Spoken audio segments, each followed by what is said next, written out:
Good morning all of you. चलिए आज हम लोग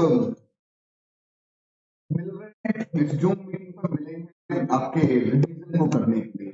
और रिवीजन किसका? तो आपके इनडायरेक्ट टैक्सेस, आपके जीएसटी का।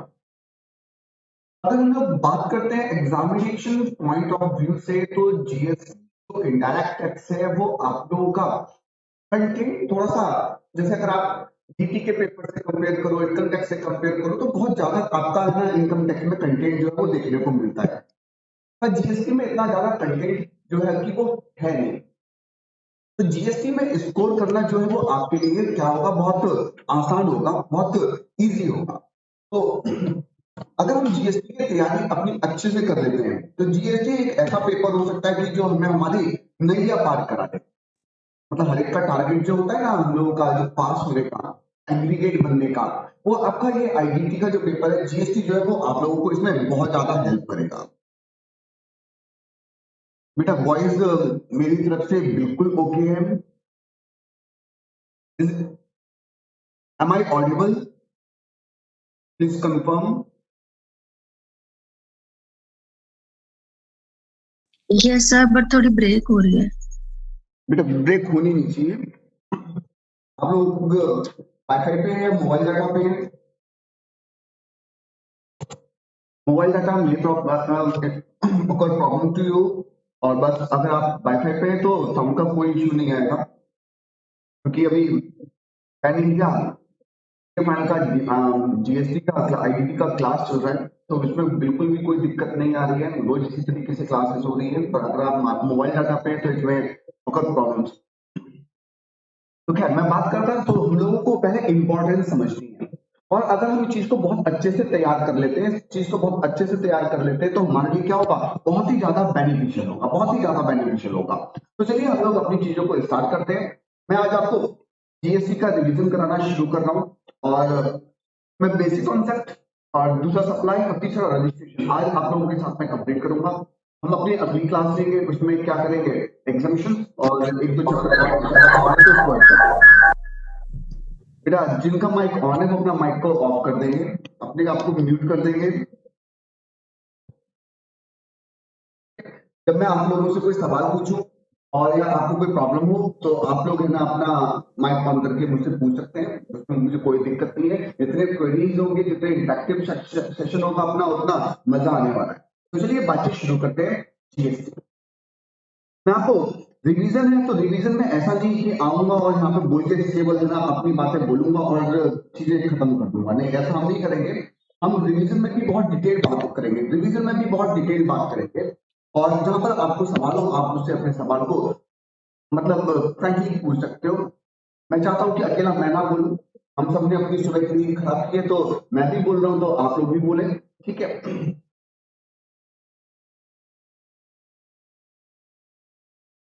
बेटा आप अपना इंटरनेट कनेक्शन प्लीज चेक कीजिए। Check your internet connection. Priyanka please check your internet connection once. I have no issue with my system.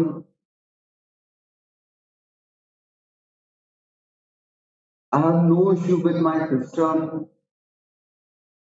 Check your internet once and check your internet connection once. जैसे मैं classes में start करता हूँ, उसी तरीके से start करूंगा।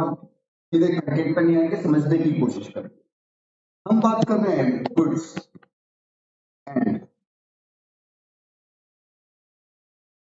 सर्विस टैक्स की, इसको हम प्यार से क्या बोलते हैं, जीएसटी बोलते हैं।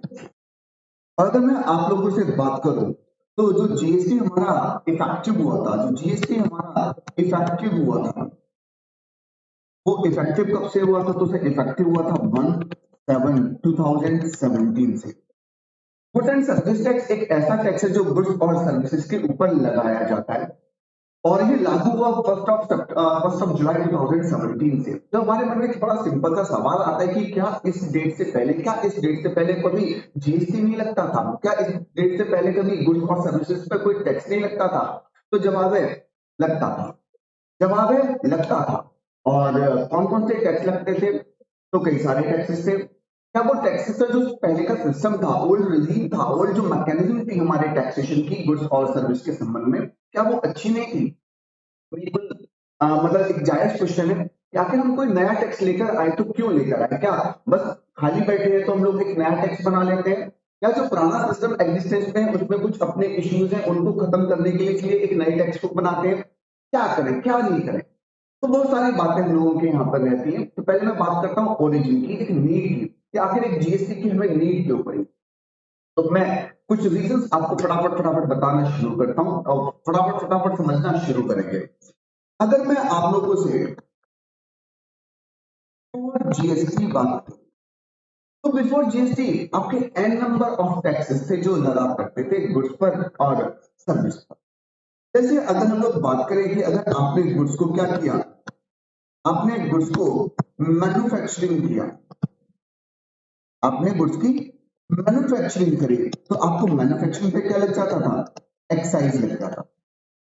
और आप जब इस मैन्युफैक्चरिंग करने के बाद में अब इस गुड्स को क्या करेंगे? तो सेल पर आपको क्या करना पड़ता था? सेल्स टैक्स देना पड़ता था। अगर आपने विद इन अगर आपने विद इन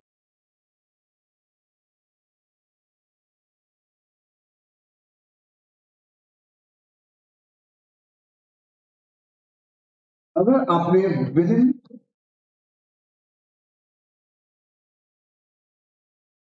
स्टेट से, तो आपको ऐसे में एक टैक्स देना पड़ता था जिसका नाम था वैल्यू एडेड टैक्स, प्यार से हम इसको वैट बोलते थे। और अगर आप इंटर स्टेट कर रहे हो, अगर आप इंटर स्टेट सेल कर रहे हो, एक स्टेट से दूसरे स्टेट में सेल कर रहे हो, तो ऐसे में आपके ऊपर एक टैक्स लगता था जिसको हम लोग सेंट्रल टैक्स बोलते थे, प्यार से हम इसको सीएसटी बोलते थे, प्यार से हम इसको सीएसटी बोलते थे। गुड्स मैन्युफैक्चरिंग किया, एक्साइज लगाया, एक्साइज लग गया, उसके बाद हम सामान को क्या कर रहे हैं? सेल कर रहे हैं, तो क्या लगाएंगे? सेल टैक्स लगाएंगे। और जब हम सेल टैक्स लगाने जाते थे तो सेल प्राइस पर सेल टैक्स लगता था, और सेल प्राइस में ऑलरेडी पता है क्या होता था? सेल प्राइस इंक्लूड्स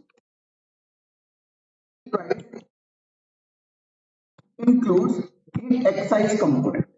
जो एक्साइज ड्यूटी हमें चार्ज करी, जो एक्साइज ड्यूटी का अमाउंट था वो भी हमारे सेल प्राइस का पार्ट होता था। और ऐसे में इस सेल प्राइस में जब एक्साइज ड्यूटी शामिल है तो कहीं ना कहीं इस अमाउंट पर भी क्या लग जाता था? सेल टैक्स लग जाता था। तो मतलब टैक्स पर भी क्या कर रहे हैं हम लोग? टैक्स लगा रहे हैं। तो बच्चे, अगर हम लोग बात करें तो पुराने टैक्सेस में एक बड़ा इशू हमें देखने को मिल रहा है, और वो क्या? कैश कैरिंग इफेक्ट, टैक्स पर टैक्स लगना। और अगर टैक्स पर टैक्स लग रहा है तो कहीं ना कहीं चीजें हमारी क्या हो जाएंगी? महंगी हो जाएंगी। अब मैं बोलूं कि सामान की वैल्यू 100 रुपए है और एक्साइज 25 रुपए है। अगर मैं 100 रुपए पर सेल टैक्स लगाऊं तो डेफिनेटली टैक्स क्या होगा? कम आएगा। वहीं मैं अगर सेल टैक्स लगाऊं 100 रुपए की वैल्यू और 25 रुपए का एक्साइज, 125 रुपए पर 125 रुपीज पर, तो ऐसे में सेल टैक्स डेफिनेटली क्या होगा? ज्यादा आएगा। अब टैक्स ज्यादा आएगा तो टैक्स की रिकवरी मैं अपने पास से तो करूंगा नहीं। टैक्स ये कौन बियर करेगा? डेफिनेटली ये बियर कौन करेगा? कस्टमर। और जब कस्टमर इस टैक्स को बियर करने जा रहा है, जब कस्टमर इस टैक्स को बियर करेगा, तो ऐसे में कहीं ना कहीं जो रिटेल प्राइस होगा उसको क्या होगा? ज्यादा पे करना पड़ेगा। तो कहीं ना कहीं डबल टैक्सेशन तो है ही है। और जो डबल टैक्सेशन है वो एक इफेक्ट और हमें दे रहा है, और वो एक इफेक्ट क्या दे रहा है? कि हमारा इन्फ्लेशन बढ़ा रहा है, महंगाई बढ़ा रहा है। जो अल्टीमेट कंज्यूमर है उसको एक हायर अमाउंट पे करना पड़ेगा। यहाँ पर रुकते नहीं है। यहाँ पर अगर मैं आपसे आगे बात करूं, तो अगर आपने इंटर स्टेट सेल करी, तो ऐसे में जब हम एक सामान को दूसरी स्टेट में लेकर जाते थे, ये इंटर स्टेट सेल किए तो मुझे सामान एक जगह से क्या करना पड़ेगा? दूसरी स्टेट में भेजना पड़ेगा। और जब मैं दूसरी स्टेट में एंट्री लेता था तो ये हमसे बोलते थे कि आप हमारी स्टेट में आए हो, आप हमारी स्टेट में आए हो तो आपको एक टैक्स देना पड़ेगा। और टैक्स कौन सा देना पड़ेगा? तो ये हमसे एक टैक्स, कौन सा? Entry tax. कौन सा टैक्स लेते थे हमसे? Entry tax. Entry tax. तो देखो एक ही चीज पर एक्साइज भी दे दिया हमने, सेल टैक्स भी दे दिया, और अगर इंटर स्टेट जा रहे हैं तो हमने उस पर एंट्री टैक्स भी दे दिया। तो ये कहीं ना कहीं आपको पुराने टैक्सेस में देखने को मिल रहा है कि क्या है? एक ही चीज पर बार बार टैक्स लग रहा है, और वो सारे टैक्सेस जो है वो कस्टमर से ही बियर किए जा रहे हैं। कष्टों से जो मरता है उसको हम लोग क्या बोलते हैं? कस्टमर बोलते हैं। तो भाई वो व्यक्ति वैसे ही कष्टों से मर रहा है कि उसको है ना एक ही चीज पर एक्साइज भी देना पड़ रहा है, एक्साइज पर भी सेल टैक्स देना पड़ रहा है, उसके बाद उस पर एंट्री टैक्स देना पड़ रहा है। तो सब चीजें कहीं ना कहीं आपके प्रोडक्ट के प्राइस में क्या होती थी? ऐड करती थी। आपके प्रोडक्ट की जो कॉस्ट होती थी उसको क्या करती थी? बढ़ाती थी। और जब प्रोडक्ट की कॉस्ट बढ़ती थी तो आपको एक हायर अमाउंट उस गुड्स के लिए, उस प्रोडक्ट के लिए क्या होना था? पे करना पड़ता था। तो ये एक डिसएडवांटेज था। दूसरा, हम लोग जानते हैं कि जीएसटी में इनपुट टैक्स क्रेडिट मिलता है। में हमें जो भी परचेज पर टैक्स पे करते हैं उसका क्या मिल जाता है? इनपुट टैक्स क्रेडिट मिल जाता है। देखो, अगर हम लोग बहुत बिगिनिंग की क्लास ले रहे होते, हम रिवीजन क्लास में, तो मैं आपको इनपुट टैक्स क्रेडिट का कॉन्सेप्ट तो मैं मान के चलूंगा कि आता ही आता है। तो इसलिए मैं सीधे, अगर आप लोग पहली क्लास ले रहे होते तो मैं आपको समझाता कि पुराने टैक्स सिस्टम में कैसे क्रेडिट मिलता था, क्रेडिट क्या होता है क्या नहीं होता, पर वो सब चीजें आपको समझ में आती, तो मैं केवल सीधे बात करता हूँ कि आपने कोई सामान परचेज किया उस पर जीएसटी पे किया, तो जो जीएसटी हम पे करते हैं, तो इन जनरल हम उसका क्या कर लेते हैं? क्रेडिट ले लेते हैं। इन जनरल हम उसका क्या करते हैं? क्रेडिट ले लेते हैं। मतलब अपने आउटपुट लायबिलिटी में से उस इनपुट टैक्स को माइनस कर देते हैं, रिड्यूस कर देते हैं। ऐसे पुराने टैक्सेस में भी पता है इनपुट टैक्स क्रेडिट के नियम बने थे। पर जो पुराने टैक्सेस में इनपुट टैक्स क्रेडिट के नियम बने थे, पुराने टैक्सेस में जो इनपुट टैक्स क्रेडिट के नियम बने थे, वो एक स्मूथ इनपुट टैक्स क्रेडिट नहीं था, और रिस्ट्रिक्शन लगी हुई थी। इनपुट टैक्स के रिगार्डिंग क्या था? बहुत सारी आपकी रिस्ट्रिक्शन थी।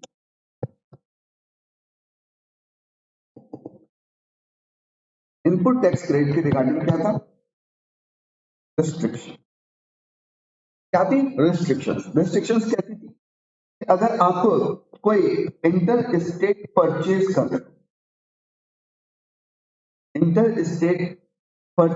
रहे हो, तो ऐसे अपने सीएसटी पे किया, हम इसका कोई भी आपको आईटीसी नहीं देंगे। जो हम इंटर स्टेट परचेज करते थे, तो जो सेंट्रल सेल्स टैक्स होता था उसका कोई भी हमें इनपुट टैक्स क्रेडिट नहीं मिलेगा, और रिस्ट्रिक्शन लग गई।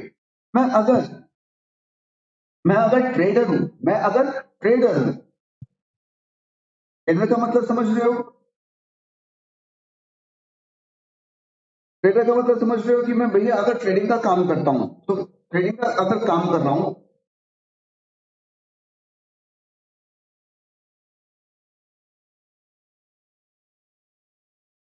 ट्रेडर हूं, मैं गुड्स को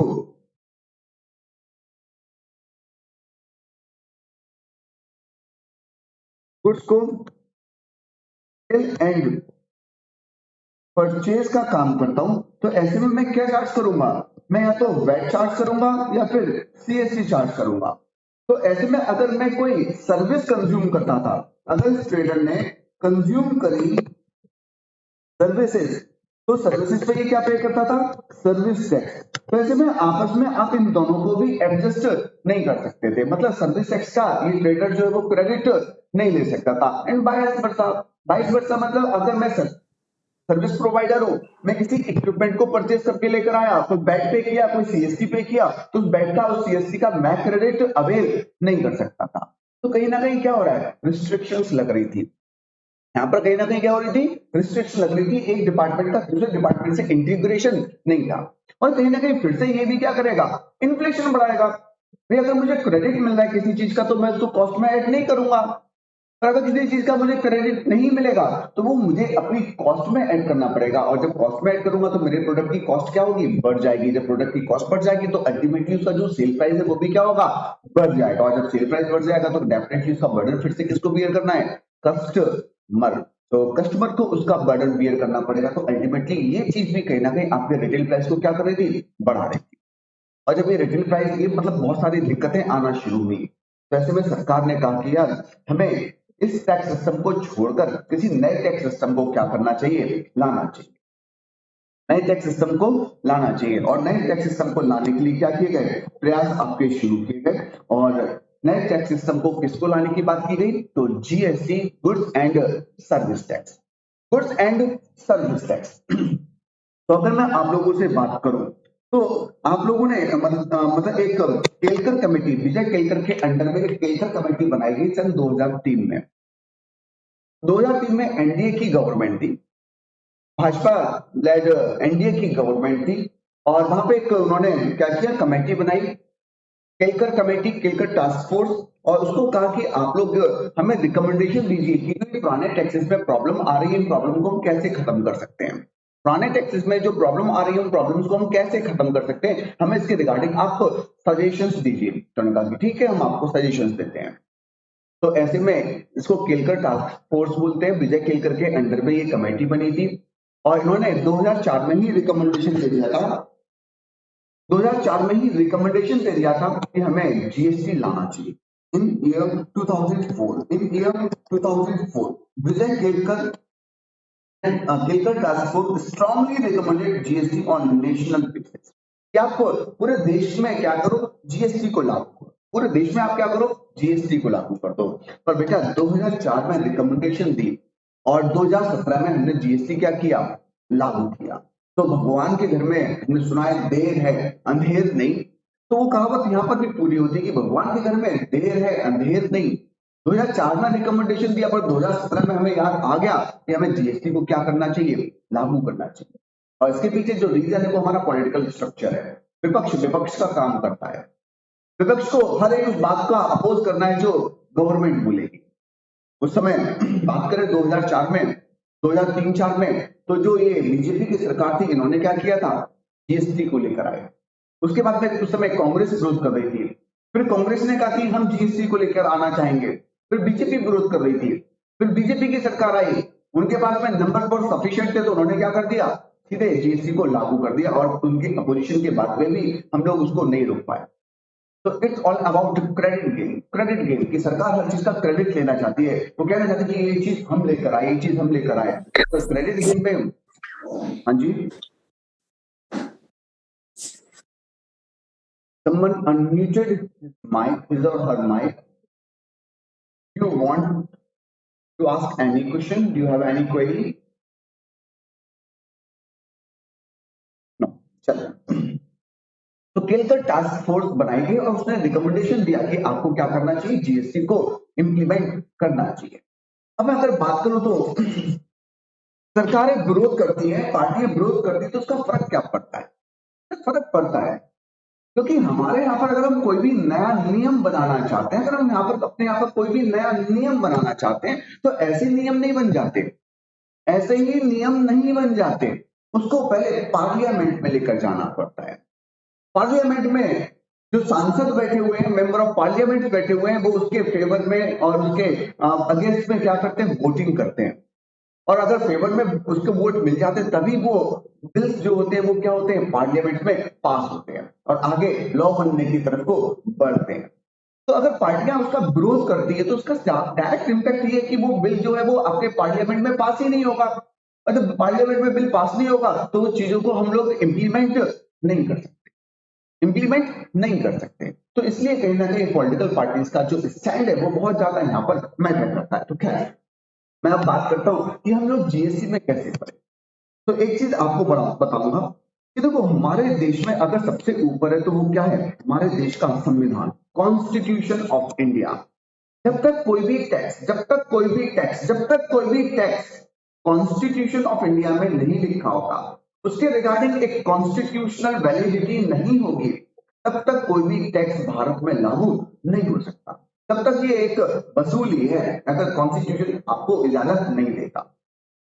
तो ऐसे में अगर हम लोग बात करें तो कॉन्स्टिट्यूशन तो हमारा बना हुआ है 1950 का, लागू है 1950 से, पर क्या हम तो जीएसटी 2017 में आज लाने की बात कर रहे थे, तो क्या हमारे कॉन्स्टिट्यूशन में लिखा होगा कि हमें जीएसटी इंप्लीमेंट करना है 2017 से? नहीं, नहीं, बिल्कुल भी नहीं।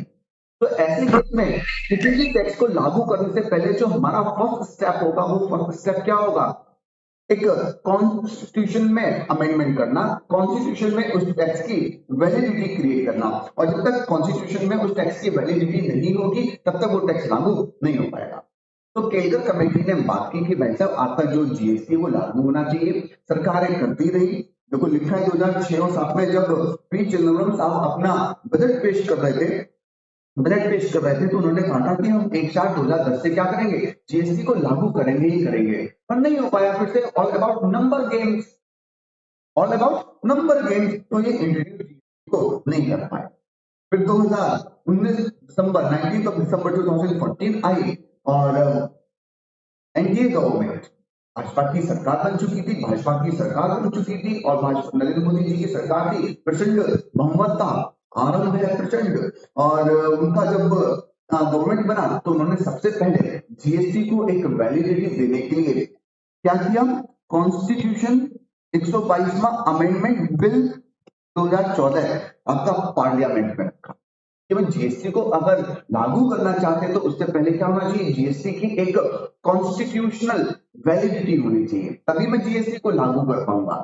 तो स्टेप समझिए, ऐसा नहीं कि मैं पहले जीएसटी को लागू करूं फिर उसके बाद कॉन्स्टिट्यूशनल वैलिडिटी लेकर आऊं, नहीं, पहले वैलिडिटी आएगी उसके बाद में हम उसके रिगार्डिंग नियम बनाएंगे, उसको लागू करेंगे। तो हमने पहले कॉन्स्टिट्यूशन में चेंज कराने के लिए एक बिल पास किया, 122वां कॉन्स्टिट्यूशन अमेंडमेंट बिल, और उसको मतलब ये लोकसभा में भी पास हो गया, राज्यसभा में भी पास हो गया, 50% स्टेट्स ने इसमें अपनी सहमति भी दे दी, राष्ट्रपति साहब ने भी इसको क्या कर दिया, अपनी असेंट दे दी, स्वीकृति दे दी।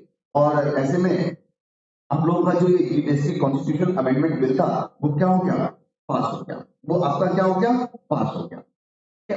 और उसके बाद में मतलब जो भी बिल्स बने, सीजीएसटी एक्ट के लिए एसजीएसटी बिल 2017, यूटीजीएसटी, आगे मैं बात करूंगा आईजीएसटी बिल, ये सब टेबल किए गए, इनको भी पास कराया गया, इनको पास कराया गया और जीएसटी को फिर लागू किया गया। और जीएसटी जो है वो आपका लागू कब से किया गया, 1 जुलाई 2017। बहुत ज्यादा सवाल पूछा जाता, बहुत ज्यादा सवाल पूछा जाता, बहुत ज्यादा सवाल पूछा जाता है कि जीएसटी कब से लागू हुआ। मल्टीपल चॉइस क्वेश्चन के तौर पर, मल्टीपल चॉइस क्वेश्चन के तौर पर आप लोगों से पूछा जा सकता है कि आपका जो जीएसटी है वो कब से इफेक्टिव हुआ।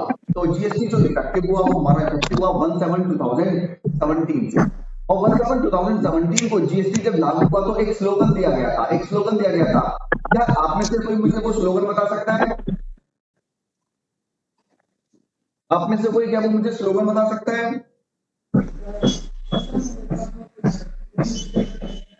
One tax one nation. उल्टा बोल दिया दोस्त, उल्टा बोल दिया। One nation one tax, one nation one tax, ठीक है। Okay sir. तो वन नेशन वन टैक्स नाम से हम लोगों को एक स्लोगन मिला, वन नेशन वन टैक्स नाम से हम लोगों को एक स्लोगन मिला। पर अगर स्लोगन की मैं बात करूं तो उसके रिगार्डिंग एक बड़ा इंटरेस्टिंग बात है। और इंटरेस्टिंग बात क्या है कि जब 1/7/2017 जब ये स्लोगन दिया गया, 1/7/2017 जब ये स्लोगन दिया गया तो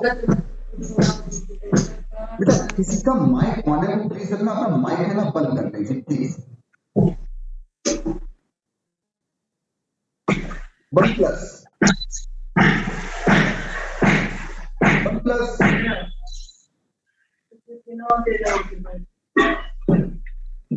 person join class with the 1+A2101. Please unmute your mic. Please unmute. Oh, sorry, mute your mic. Please mute your mic. Thank you. तो मैं बात करता वन नेशन वन टैक्स, और वन नेशन वन टैक्स का जो slogan था उसके regarding बड़ा अजीब बात है। आपने 1/7/2017 को 1/7/2017 को स्लोगन तो दे दिया वन नेशन वन टैक्स, पर एक्चुअल में उस दिन पूरे भारत में जीएसटी लागू नहीं था। एक स्टेट है जम्मू एंड कश्मीर, जम्मू एंड कश्मीर, और जम्मू एंड कश्मीर हमारा स्टेट है, उसके साथ में एक इश्यू है। और उस समय इश्यू था, अब नहीं है। उस समय एक इश्यू था और वो इश्यू क्या था, वहां पर एक आर्टिकल एप्लीकेबल था, दैट इज आर्टिकल 370। और आर्टिकल 370 के माध्यम से जब तक जम्मू एंड कश्मीर की विधानसभा किसी भी नियम को पास नहीं कर देती तब तक वहां पर कोई भी नियम एप्लीकेबल नहीं हो सकता। और इस आर्टिकल 370 के कारण बहुत सारे एक्ट ऐसे थे जो वहां पर एप्लीकेबल नहीं हुआ करते थे। सर्विस टैक्स वहां पर एप्लीकेबल नहीं हुआ करता था। Service tax was effected, implemented through Finance Act 1994, and Finance Act 1994 was not implemented in Jammu and Kashmir. And Money Laundering Act वो आपका जम्मू एंड कश्मीर में एप्लीकेबल नहीं होता था। एंटी करप्शन ये आपका जम्मू एंड कश्मीर में एप्लीकेबल नहीं होता था। क्यों नहीं होता था? क्योंकि इन सारे एक्ट्स को जम्मू एंड कश्मीर की जो विधानसभा थी उन्होंने पास नहीं किया था। पर अब तो आर्टिकल 370 हट गया है, तो ऐसी अब प्रॉब्लम नहीं है। तो 1/7/2017 की बात कर रहा हूं, उस समय आर्टिकल 370 एग्जिस्ट करता था और जीएसटी के रिगार्डिंग जम्मू एंड कश्मीर की विधानसभा में सहमति नहीं मिली और 1/7/2017 को वन नेशन वन टैक्स तो बोला, पर पूरे भारत में वन नेशन मतलब जम्मू एंड कश्मीर भी तो भारत का हिस्सा है, पर वन टैक्स नहीं था। पर उस समय जो सरकार थी वहां पर बीजेपी की सरकार थी, पीडीपी के साथ में, पीडीपी मतलब महबूबा मुफ्ती वहां की एक लोकसभा की पार्टी है, उसकी नेता है, उनके साथ में बीजेपी की अपनी एक सरकार थी और पॉलिसी भी जीएसटी जो थी वो बीजेपी की थी। तो बीजेपी के ऊपर एक प्रेशर था कि आपको कहीं ना कहीं जीएसटी वहां पर क्या करना है, इफेक्टिव करना ही होगा, इफेक्टिव वहां पर जीएसटी करना ही होगा। और जब जीएसटी वहां पर इफेक्टिव करने की बात आई तो उन्होंने उसको प्रेशर देके वहां पर जीएसटी इफेक्टिव करवाया और 8 जुलाई 2017 जम्मू एंड कश्मीर में भी क्या हो गया, जीएसटी इफेक्टिव। तो एक मतलब एक इंटरेस्टिंग फैक्ट यही है कि one nation one tax slogan was introduced with effect from 1 July 2017, but from मतलब एज ऑन 1 जुलाई 2017 पूरे देश में जीएसटी लागू नहीं था। अब आपसे कोई पूछे कि इंडिया में जीएसटी कब इफेक्टिव हुआ, तो आप 17/2017 ही बताएंगे, 17/2017 ही बताएंगे। जम्मू एंड कश्मीर के बारे में कोई स्पेसिफिक क्वेश्चन पूछ ले तो फिर आप जो है वो 8 जुलाई 2017 का डेट बता सकते हो, अदरवाइज इट विल बी 1 जुलाई 2017। यहां तक कोई दिक्कत? मैंने एक जीएसटी कैसे आया, क्यों आया, उसके बारे में बात की है। यहां तक कोई दिक्कत नहीं? चलिए, जीएसटी को जब लागू किया गया, कॉन्स्टिट्यूशन में अमेंडमेंट्स हो गई, तो जीएसटी को इंट्रोड्यूस किया गया और एक आर्टिकल 360 आर्टिकल का नंबर याद रखेंगे। इस आर्टिकल का आपको नंबर याद रखना है दोस्त। एग्जामिनेशन पॉइंट ऑफ व्यू से इस आर्टिकल का नंबर आपको याद रखना है दोस्त। और एक आर्टिकल इंट्रोड्यूस किया गया जिसने जीएसटी को डिफाइन किया कि आखिर हमने कॉन्स्टिट्यूशन में अमेंड करी और हम क्या ला रहे हैं, जीएसटी ला रहे हैं। तो जीएसटी आखिर है क्या और जीएसटी क्या है, तो जीएसटी को डिफाइन किया गया, डेफिनेशन प्रोवाइड की गई और जो जीएसटी की डेफिनेशन थी वो आर्टिकल 366 ने दी, आर्टिकल 366 ने दी। और उसने बड़ा एक सिंपल सी बात करी कि गुड्स एंड सर्विस टैक्स का मतलब होगा एक टैक्स जो गुड्स पर और सर्विसेज पर लगेगा, एक टैक्स जो गुड्स पर और सर्विसेज पर लगेगा, एक टैक्स जो गुड्स और सर्विस पर लगेगा। बस उन्होंने एक बात छोड़ दी और कहा except alcoholic liquor for human consumption, other than except alcoholic liquor for human consumption. मैंने आपको बोला कि जो सबसे ऊपर है देश में वो क्या है, कॉन्स्टिट्यूशन। मैंने आपको बोला देश में जो सबसे ऊपर है वो क्या है, कॉन्स्टिट्यूशन ऑफ इंडिया। और अगर मेरा कॉन्स्टिट्यूशन कह रहा है कि हम अल्कोहलिक लिकर पर टैक्स नहीं लगाएंगे, तो वैसा अगर कॉन्स्टिट्यूशन ने मना कर दिया तो मैं कुछ भी नहीं हूं, प्राइम मिनिस्टर, देश के राष्ट्रपति कुछ नहीं है। तो कॉन्स्टिट्यूशन का आर्टिकल 366 कहता है goods and service tax means any tax on supply of goods or service or both except tax on the supply of alcoholic liquor for human consumption. Consequently, GST can be levied on all supply of all goods and service except alcoholic liquor for consumption. Alcoholic liquor for human consumption मतलब मैं किसकी बात कर रहा हूँ, शराब की बात कर रहा हूँ। और शराब पर अगर जीएसटी नहीं लगेगा तो फिर क्या होगा, क्या हम कोई भी टैक्स नहीं लगाएंगे? शराब पर अगर जीएसटी नहीं लगेगा तो क्या इस पर हम कोई भी टैक्स नहीं लगाएंगे? तो ऐसा नहीं है, हमने कहा हम जीएसटी नहीं लगाएंगे, इसको जीएसटी के दायरे में नहीं लेकर आए। तो भैया इसके ऊपर जो पुराने टैक्सेस लगते रहे होंगे वही क्या होंगे, आज की डेट में भी लगते रहेंगे, वो आज की डेट में भी क्या होंगे, आपके लगते रहेंगे। अगर हम इसकी मैन्युफैक्चरिंग पर एक्साइज लगा रहे हैं तो ये आज की डेट में भी एक्साइज लगेगा। इसकी सेल पर अगर हम लोग local sale, VAT, inter state sale, CST लगना है तो आज भी इसके सेल पर क्या होगा, सेम प्रोविजंस आपके बने रहेंगे। तो बेटा जीएसटी में हम लोगों ने पहला एक आइटम अल्कोहलिक लिकर को इंक्लूड नहीं किया। अगर मैं आपसे पूछूं मुझे कोई एक आइटम बता दो, क्या total 6 items which are not covered under GST. Total 6 items के बारे में हम बात करेंगे। इसमें से एक आइटम अगर मैं आपसे पूछना चाहूं कि मुझे कोई एक ऐसा आइटम बता दो जिस पर जीएसटी नहीं लगता, तो आप मुझे क्या बताओगे? तो sir alcoholic liquor for human consumption. बड़ा अजीब चीज है, पहले भी आप लोगों से बात कर चुका हूं, बड़ा अजीब चीज है। आदमी की पॉकेट में कितना पैसा है, आदमी की पॉकेट में कितना पैसा है उसके हिसाब से डिसाइड किया जाता है कि आप अल्कोहल ले रहे हो तो आप क्या हो। मतलब एक अमीर आदमी अल्कोहल लेता है तो he is alcoholic, he is alcoholic. एक मिडिल क्लास आदमी शराब पीता है तो वो शराबी। और एक मतलब जो मतलब लोअर लेवल का आदमी शराब पीता है तो उसको हम लोग बोल देते हैं कि बेवड़ा। तीनों लोग कंज्यूम अल्कोहल ही कर रहे हैं, पर आपकी जेब में कितना पैसा है उसके आधार पर आपका एक सोशल स्टेटस डिसाइड किया जाता है।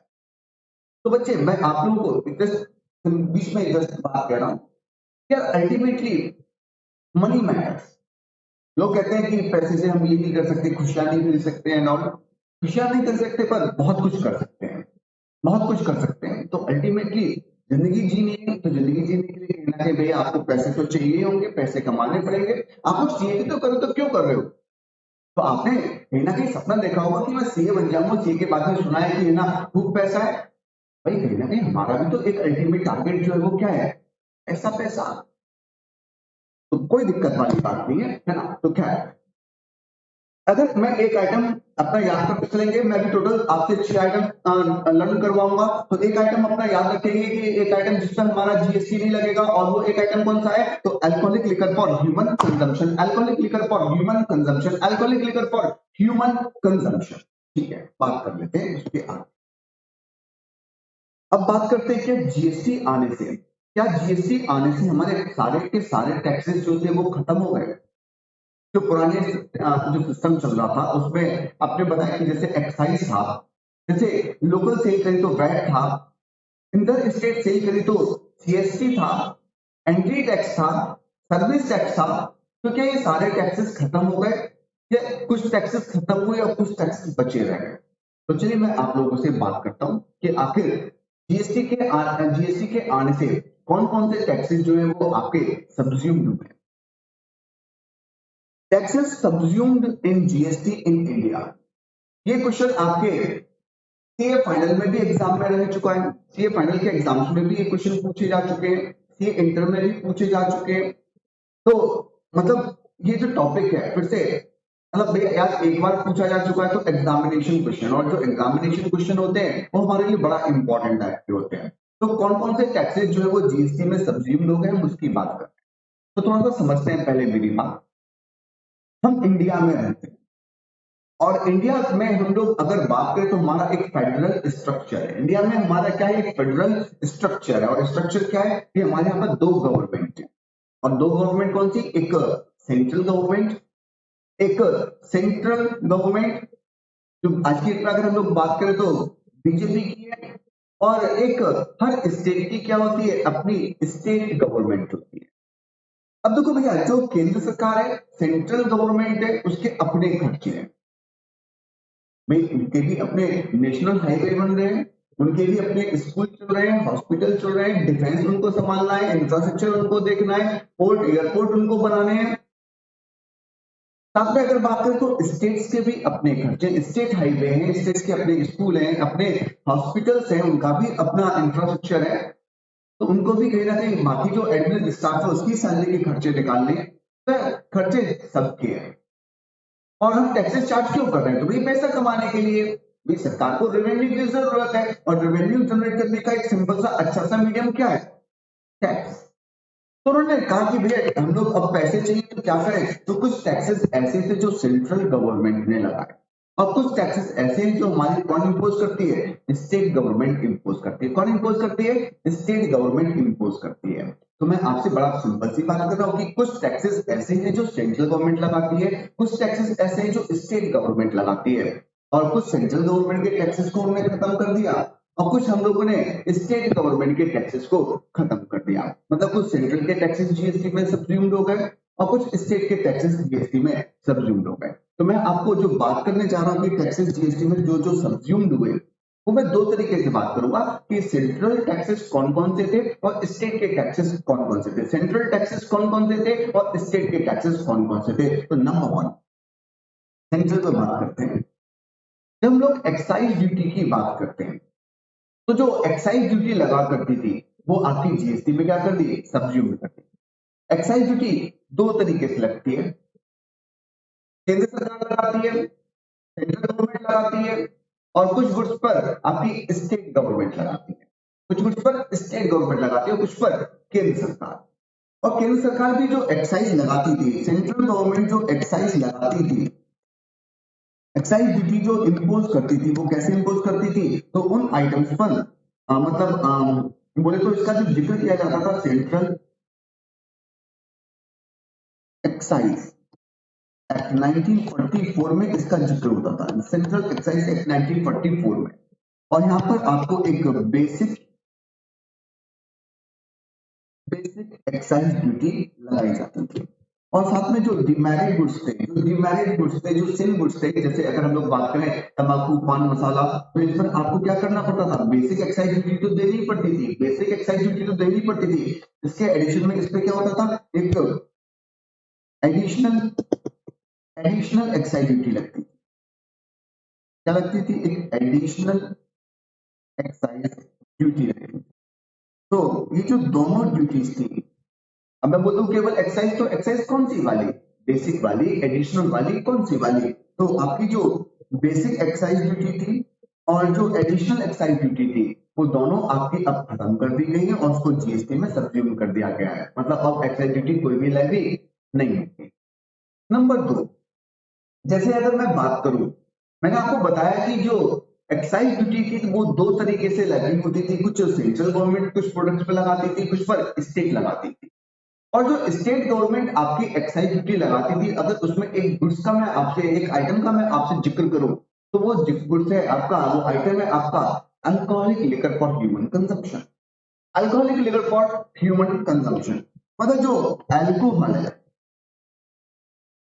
अल्कोहल पर जो एक्साइज लगता है, वो एक्साइज कौन लगाता है, स्टेट गवर्नमेंट। कौन लगाता है, स्टेट गवर्नमेंट। अब इसके रिगार्डिंग एक दिक्कत आने लगी, और दिक्कत क्या आई थी, बहुत पहले कुछ कप सिरप बनते हैं। कप सिरप एक एग्जांपल ले रहा हूं मैं। कप सिरप बनता है और कप सिरप में आप लोग देखते हैं कि आप कंपोनेंट्स की बात करें, इंग्रेडिएंट्स की बात करें, तो आप उसमें देखेंगे कि एक कंपोनेंट क्या होता है, अल्कोहलिक लिकर। और वो भी कहीं ना कहीं हम जो मेडिसिन बन रही है वो किसके लिए यूज कर रहे हैं, फॉर ह्यूमन कंजम्पशन। किसके लिए यूज कर रहे हैं, फॉर ह्यूमन कंजम्पशन। तो बात आई कि इस पर एक्साइज कौन लगे करेगा, क्योंकि अगर वैसे बात करें तो it is A category of medicine. तो मेडिसिन तो कहीं पर स्टेटमेंट नहीं लिखी, तो सेंट्रल गवर्नमेंट इस पर एक्साइज चार्ज करे। और उन्होंने कहा कि इसमें भैया अल्कोहलिक लिकर है, और अल्कोहलिक लिकर की टेस्ट में तो जो एक्साइज चार्ज करेगा वो कौन करेगा, स्टेट गवर्नमेंट। तो इस पर बहसबाजी शुरू हुई, तो एक नया एक्ट बनाया गया था, और वो एक्ट क्या बनाया गया था, medicinal and toilet preparation act 1955। और लिखा गया कि जो 1955 medicinal and toilet preparation act है, इसमें जो भी आइटम्स मेंशन है उस पर भी जो आपका एक्साइज चार्ज करेगा वो कौन चार्ज करेगा, सेंट्रल गवर्नमेंट। तो जो excise duty medicinal and toilet preparation act 1955 में मेंशन किए गए आइटम्स पे लग रही थी, वो भी आज के डेट में खत्म कर दी गई है। उसको भी हमने जीएसटी में क्या कर दिया, सब्ज्यूम कर दिया। अगला सीबीडी और स्पेशल सीबीडी। पहले मैं आपको पॉइंट नंबर 5 पढ़ा देता हूँ, सेंट्रल सेल्स टैक्स, सीएसटी। जो अगर एक स्टेट से दूसरी स्टेट में हम लोग सेल करते हैं, एक स्टेट से दूसरी स्टेट में हम लोग सेल करते हैं, तो सेल टैक्स लगता था। और सेल टैक्स कौन सा लगता था, सीएसटी, सेंट्रल सेल्स टैक्स। तो वो सेंट्रल गवर्नमेंट चार्ज क्या करती थी, आज की डेट में हमने उसको भी क्या कर दिया, जीएसटी में सब्ज्यूम कर दिया है। अब मैं आता हूँ पॉइंट नंबर 3 पर, जरा लिंक करेंगे, समझेंगे। हम लोग कस्टम की बात करते हैं। कस्टम ड्यूटी में क्या होता है, अगर हम किसी गुड्स को इंपोर्ट करते हैं इन इंडिया, तो हमें उसमें कस्टम ड्यूटी पे करनी पड़ती है। हम किसी भी गुड्स को क्या करते हैं, एक्सपोर्ट करते हैं आउट ऑफ इंडिया, तो फिर ऐसे में हमें एक्सपोर्ट ड्यूटी पे करनी पड़ती है।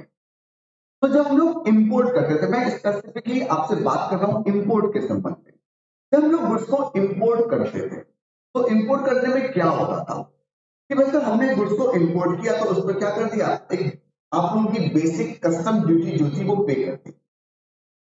पर जब बेसिक कस्टम ड्यूटी पे कर दी, ऐसे में हमारे जो डोमेस्टिक मैन्युफैक्चरर थे, उन्होंने अपना एक कंसर्न हमारे सामने रखा, हमारे सामने मतलब गवर्नमेंट के सामने। और उन्होंने कंसर्न क्या रखा गवर्नमेंट के सामने कि साहब देखिए, हम इंडिया में जब गुड्स मैन्युफैक्चर करते हैं, जब हम इंडिया में गुड्स मैन्युफैक्चर करते हैं तो हमें उसकी मैन्युफैक्चरिंग पर एक्साइज देना पड़ता है, और जब उस गुड्स को सेल करते हैं तो उस पर सेल टैक्स देना पड़ता है।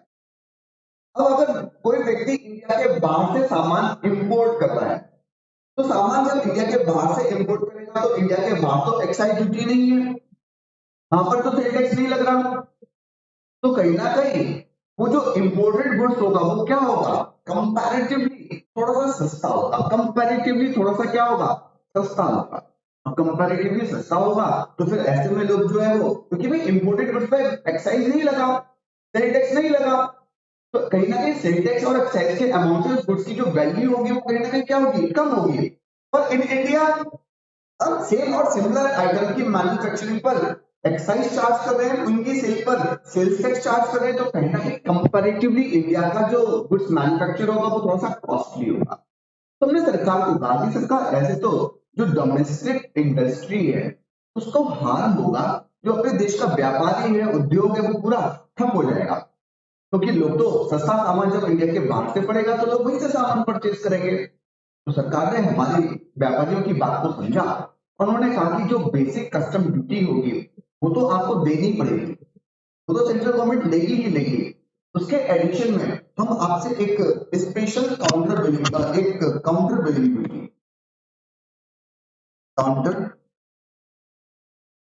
ड्यूटी और एक स्पेशल काउंटर बिलिंग ड्यूटी जो वो आपसे चार्ज करेंगे।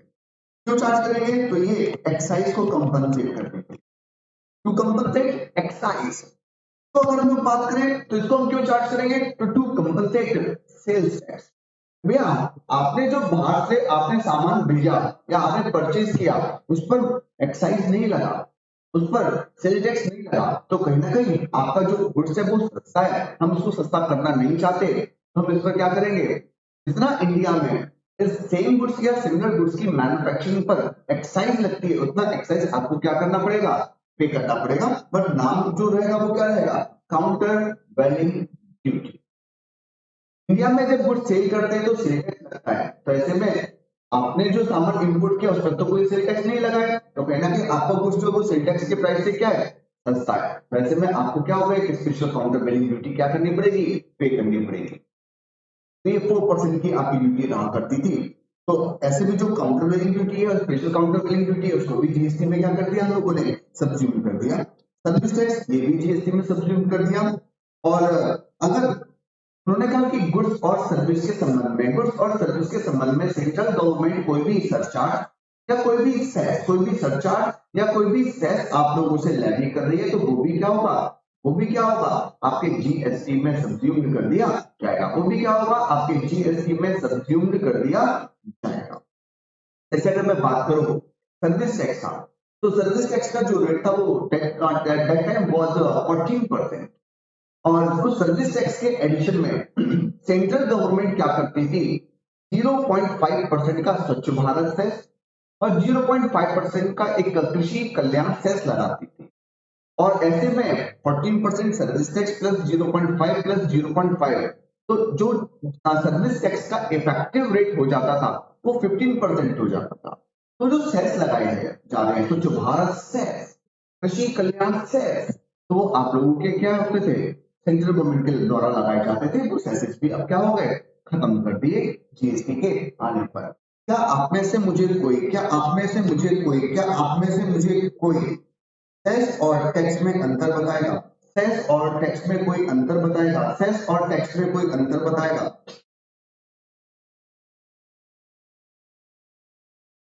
आप में से कोई सेस और टैक्स में अंतर बताएगा। सर सेस टैक्स के ऊपर लगता है, एक्ट के ऊपर। सर सेस जो होता है स्पेसिफिक पर्पस के लिए होता है। Cess is a form of tax. This is a form of tax. सब पर्टिकुलर पर्पस के लिए लगता है एक्सेस अमाउंट। जवाब आए और नुपुर और अमित, आपका जवाब काफी एप्रोप्रिएट था। और जो अंतर है दोनों टैक्स ही है, is also a part of tax.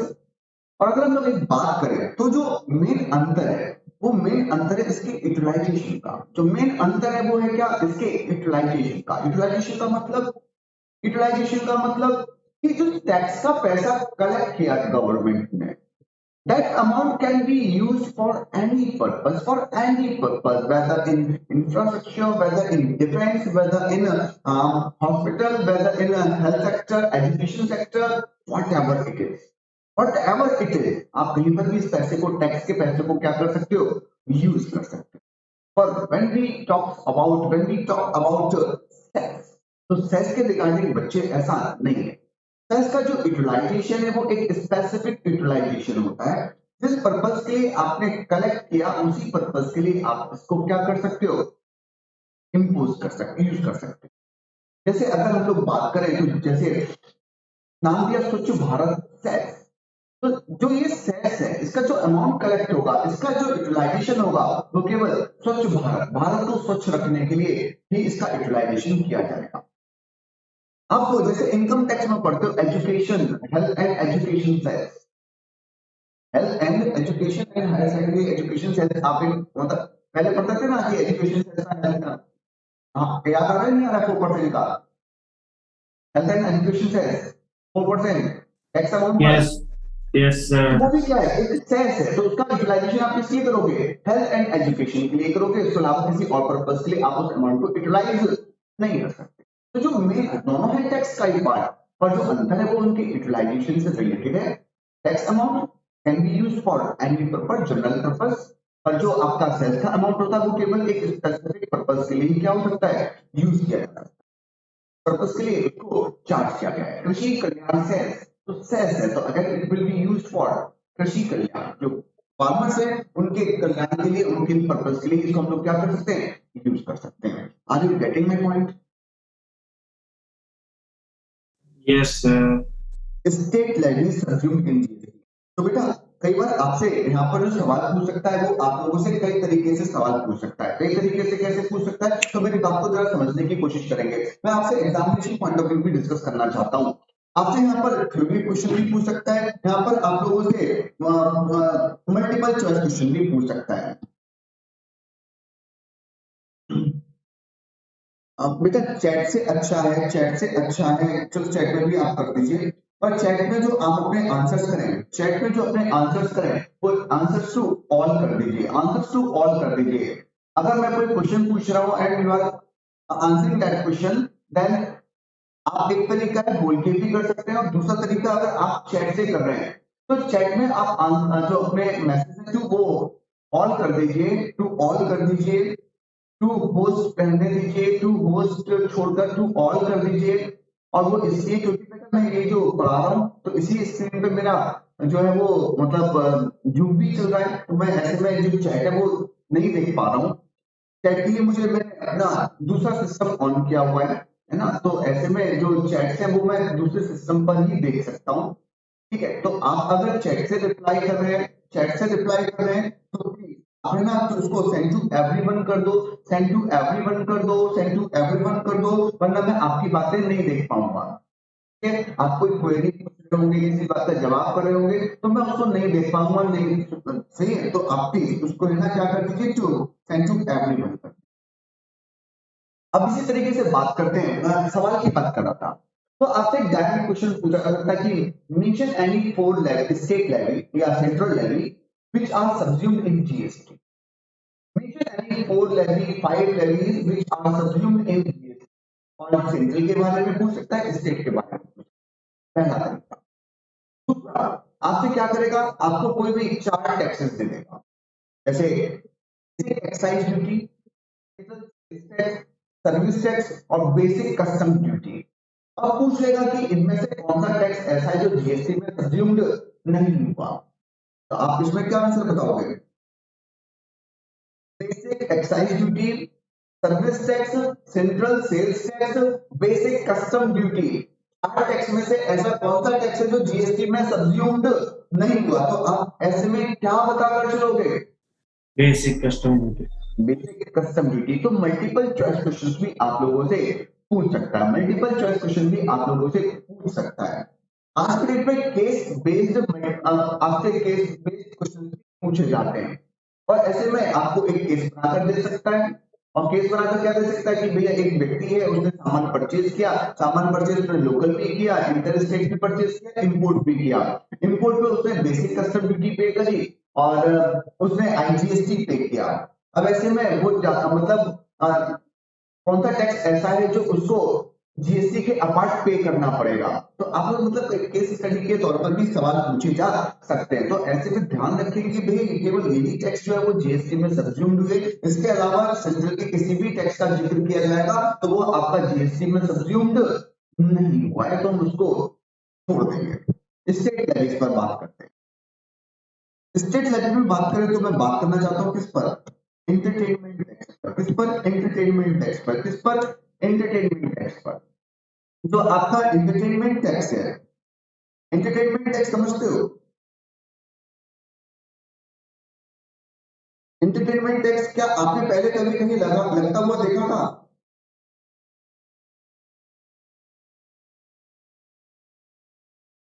Entertainment tax जब हम लोग कभी सिनेमा हॉल जाते थे, सिनेमा हॉल जाते थे तो सिनेमा हॉल में क्या होता था? एंटरटेनमेंट टैक्स लगता था।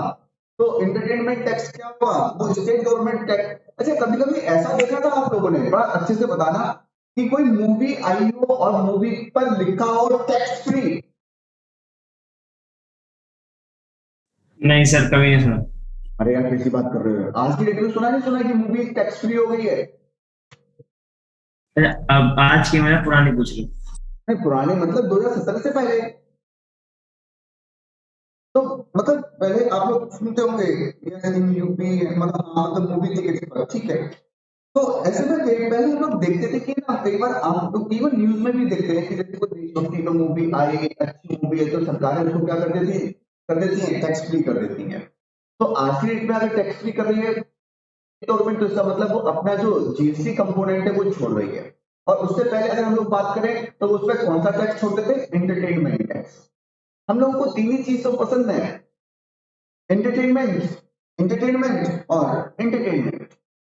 तो जो मूवीज वगैरह हम लोग देखने जाते थे तो ऐसे में उस मूवीज टिकट पर क्या लगता था? एंटरटेनमेंट टैक्स लगता था। क्या लगता था बच्चे? एंटरटेनमेंट टैक्स लगता था। क्या लगता था बच्चे? एंटरटेनमेंट टैक्स लगता था। हाँ या ना? जानते हैं? यस। तो जो एंटरटेनमेंट टैक्स लगता था, जो एंटरटेनमेंट टैक्स लगता था वो अब जीएसटी में क्या कर दिया? सब्ज्यूम कर दिया। अब मैं आपसे थोड़ा सा डिस्कशन करना चाहता हूं, मेरी बात को फिर से समझने की कोशिश करेंगे। एंटरटेनमेंट टैक्स की अगर मैं बात करूं,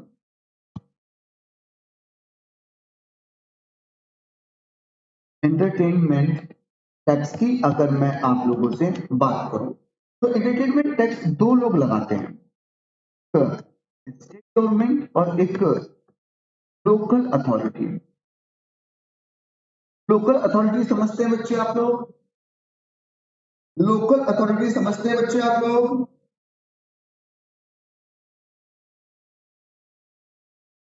लोकल अथॉरिटी मतलब जैसे म्युनिसिपल कॉर्पोरेशंस। म्युनिसिपल कॉर्पोरेशंस किसकी डेफिनेशन में आ जाएंगे? आपके लोकल अथॉरिटी की डेफिनेशन में आ जाएंगे। अब एंटरटेनमेंट टैक्स दो लोग चार्ज कर रहे हैं, एंटरटेनमेंट टैक्स जो है वो दो लोग चार्ज कर रहे हैं, और दो लोग कौन चार्ज कर रहे हैं? आपका स्टेट गवर्नमेंट और एक लोकल अथॉरिटी। स्टेट गवर्नमेंट और लोकल अथॉरिटी। तो ऐसे में हमने स्टेट गवर्नमेंट वाला लोकल टैक्स एंटरटेनमेंट टैक्स को क्या कर दिया? जीएसटी में सब्ज्यूम कर दिया। क्या कर दिया? जीएसटी में सब्ज्यूम कर दिया। पर क्या जो ये entertainment tax local authority charge कर रही है, जो ये entertainment tax local authority charge कर रही है, कौन चार्ज कर रहा है? लोकल अथॉरिटी चार्ज कर रही है। क्या ये आप लोगों का जीएसटी में सब्ज्यूम हुआ या नहीं हुआ? मैं बस इतना जानना चाहता हूं। नहीं। नहीं, बिल्कुल भी नहीं, क्योंकि हमने जो सब्ज्यूम किया वो केवल कौन सा सब्ज्यूम किया? जो स्टेट लेवी है, जो लोकल अथॉरिटी के द्वारा एंटरटेनमेंट लेवी किया जा रहा है, वो आज की डेट में भी क्या है? एग्जिस्ट करता है। मैं फिर से समझाने की कोशिश कर रहा हूं, केवल दो टैक्सेस, सेंट्रल के और स्टेट के टैक्सेस को ही क्या किया गया है? जीएसटी में सब्ज्यूम किया है। लोकल अथॉरिटी के टैक्स को हमने जीएसटी में सब्ज्यूम ही नहीं किया। जब जीएसटी में सब्ज्यूम ही नहीं किया तो क्या हो गया, वो आज के डेट में भी लागू रहेंगे। समझने की कोशिश करेंगे, ठीक है। Tax on lottery betting gambling, कुछ स्टेट्स ने लॉटरी बेटिंग गैम्बलिंग को अपनी स्टेट्स में लीगल कर रखा है। जैसे आप बेटिंग गैम्बलिंग देखो तो गोवा में क्या है, आप लोगों का लीगल है। लॉटरी हरियाणा में लीगल है, महाराष्ट्र में लीगल है, नॉर्थ ईस्ट स्टेट्स में जाओगे कुछ में, वहां पर आप लोगों की लॉटरी क्या है, लीगल है। यूपी में बात करोगे, दिल्ली में बात करोगे तो यहाँ पर लीगल नहीं है। तो ये सब चीजें जो होती है वो स्टेट गवर्नमेंट का सब्जेक्ट मैटर है। ये सारी चीजें जो है वो क्या है, स्टेट गवर्नमेंट का सब्जेक्ट मैटर है। स्टेट गवर्नमेंट चाहे तो इन सब चीजों को अपने यहाँ पर लीगलाइज कर सकती है, चाहे तो लीगलाइज ना करें। और अगर स्टेट गवर्नमेंट इनको लीगलाइज करती थी तो ये इस पर बैटिंग गैम्बलिंग पर टैक्स चार्ज कर दिया क्या करते थे। बैटिंग गैम्बलिंग पे क्या किया करते थे, टैक्स चार्ज किया करते थे। इस पर बैटिंग गैम्बलिंग पर टैक्स चार्ज किया करते थे, पर अब वो टैक्स क्या हो गया, जीएसटी में सब्ज्यूम्ड हो गया। वो टैक्स अब क्या हो गया, आपके जीएसटी में सब्ज्यूम्ड हो गया। तो अब आपका टैक्स बैटिंग गैम्बलिंग के केस में भी कुछ भी नहीं है। बैटिंग गैम्बलिंग लॉटरी के केस में कोई भी स्टेट का टैक्स नहीं है। अब वो सब जीएसटी में क्या कर दी गई है, सब्ज्यूम्ड कर दी गई है। एंट्री टैक्स, एंट्री टैक्स जैसे मैंने बताया कि हम एक स्टेट से दूसरी स्टेट में जा रहे हैं तो मैं एंट्री टैक्स पे करना पड़ जाता था, तो एंट्री टैक्स हम लोग क्या करते थे, पे करते थे। अब वो जीएसटी में सब्ज्यूम्ड हो गया। एंट्री टैक्स लगता क्यों था, थोड़ा सिंपल सी बात है। क्या दिल्ली के आप व्यापारी हो, आपने सामान भर के एक ट्रक में भेज दिया जो हमारे स्टेट में आ रहा है। अब हमारे स्टेट में आ रहे हो, हमारे स्टेट में पोल्यूशन फैला रहे हो, हमारी स्टेट की जो सड़कें हैं उन पर चल रहे हो, उन पर भी रोड पर भी डेप्रिसिएशन लग रहा है, रोड्स भी खराब हो रही है। तो भाई पैसा कमा रही है दिल्ली सरकार, कहां से सेल हो रही है, टैक्स वो कलेक्ट कर रहे हैं, रोड तुम हमारी खराब कर रहे हो, पोल्यूशन हमारे स्टेट में आके फैला रहे हो। तो यार ऐसे थोड़ी चलेगा, हमारे स्टेट में आए हो, हमारी चीजों को यूज कर रहे हो तो हमें भी तो कुछ मिलना चाहिए। तो लोग एंटी टैक्स चार्ज कर दिया करते थे। वैट, वैल्यू एडिड टैक्स, जो सेल टैक्स था लोकल सेल पे लगता था। लग्जरी टैक्स, जो 5 स्टार होटल्स वगैरह थे उन होटल्स वगैरह पे क्या होता था, आप लोगों से सर्विस टैक्स भी लगता था, और सर्विस टैक्स के एडिशन में आप लोगों से लग्जरी टैक्स भी लगता था। जो लग्जरी आइटम्स आप लोग यूज करते थे, लग्जरी सर्विसेज आप लोग लेते थे, उन पर आपको लग्जरी टैक्स देना पड़ता था। Tax on advertisement, tax on advertisement, जो एडवर्टीजमेंट वगैरह होते थे उस पर टैक्स लगता था। और उन्होंने कहा कि साथ में जो स्टेट के सेस और सरचार्ज है, जितना वो आपके गुड्स और सर्विस से संबंधित है वो आपके जीएसटी में क्या हो जाएंगे, सब्ज्यूम्ड हो जाएंगे। वो आपके जीएसटी में क्या हो जाएंगे, सब्ज्यूम्ड हो जाएंगे। तो ये टैक्सेस, और ऊपर मैंने बात करी आप लोगों से सेंट्रल टैक्सेस, वो हमारे जीएसटी में क्या हो चुके हैं, सब्ज्यूम्ड हो चुके हैं। वो हमारे जीएसटी में क्या हो चुके हैं, सब्ज्यूम्ड हो चुके हैं। यहां तक कोई दिक्कत,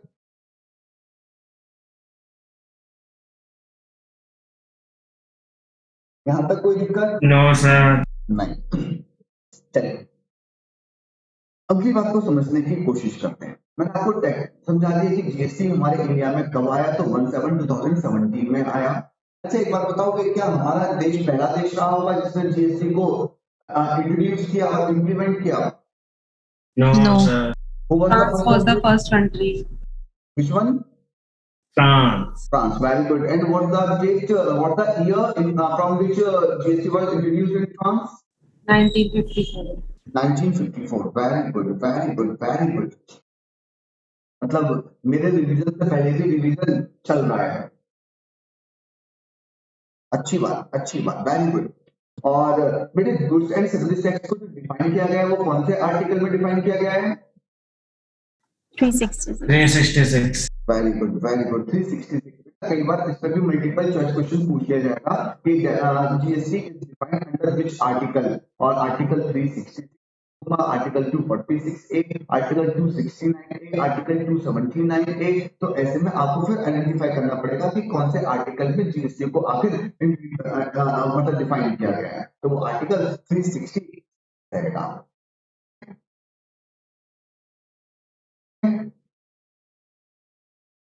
position after GST, position after GST, position after GST. तो पोजीशन अगर आफ्टर जीएसटी बात करें तो जीएसटी के आने के बाद में क्या बदलाव हुए? तो सेंट्रल एक्साइज ड्यूटी, इस पर मैं अभी थोड़ी देर में बात करूंगा। पहले मैं आपको बस ये थोड़ा सा कॉन्स्टिट्यूशनल प्रोविजन समझा दूं मैं थोड़ा सा कॉन्स्टिट्यूशनल प्रोविजन समझा दूं, उसके बाद में मैं आप लोगों से बात कर लूंगा ऊपर जो पोजीशन आफ्टर जीएसटी है उस पर। कोई दिक्कत तो नहीं? कोई दिक्कत तो नहीं सर। बात करते हैं कॉन्स्टिट्यूशनल प्रोविजन। सर जैसे आपने अभी थोड़ी देर पहले हम लोगों को एक बात बताई, और एक बात क्या बताई कि बिना कॉन्स्टिट्यूशनल वैलिडिटी के हम किसी भी तरीके से कोई भी टैक्स भारत में इंप्लीमेंट नहीं कर सकते। तो चलो कोई बात नहीं, हमने इसके लिए क्या कर दिया, वैलिडिटी देने के लिए कॉन्स्टिट्यूशनल अमेंडमेंट बिल 122वां कॉन्स्टिट्यूशनल अमेंडमेंट बिल 2014 टेबल किया था और वो पास हो गया था। पर जीएसटी को एक कॉन्स्टिट्यूशनल वैलिडिटी मिले या नहीं मिले? जीएसटी कहाँ लिखा हुआ है कि जीएसटी कॉन्स्टिट्यूशन में, कॉन्स्टिट्यूशन ऑफ इंडिया में जीएसटी कहाँ लिखा है, कैसे लिखा है कि इसको लागू किया जाएगा, इसके रिगार्डिंग कोई नियम बनाया जाएगा, कैसे इसकी बातें लिखी हुई है? तो मैं वो बातें अब आप लोगों से क्या करना चाहता हूँ, डिस्कस करना चाहता हूँ। वो बातें मैं आप लोगों से क्या करना चाहता हूँ, डिस्कस करना चाहता हूँ। तो चलिए स्टार्ट करते हैं, समझने की कोशिश करते हैं। अब मैं बात कर रहा हूँ आपके एक कॉन्स्टिट्यूशनल वैलिडिटी।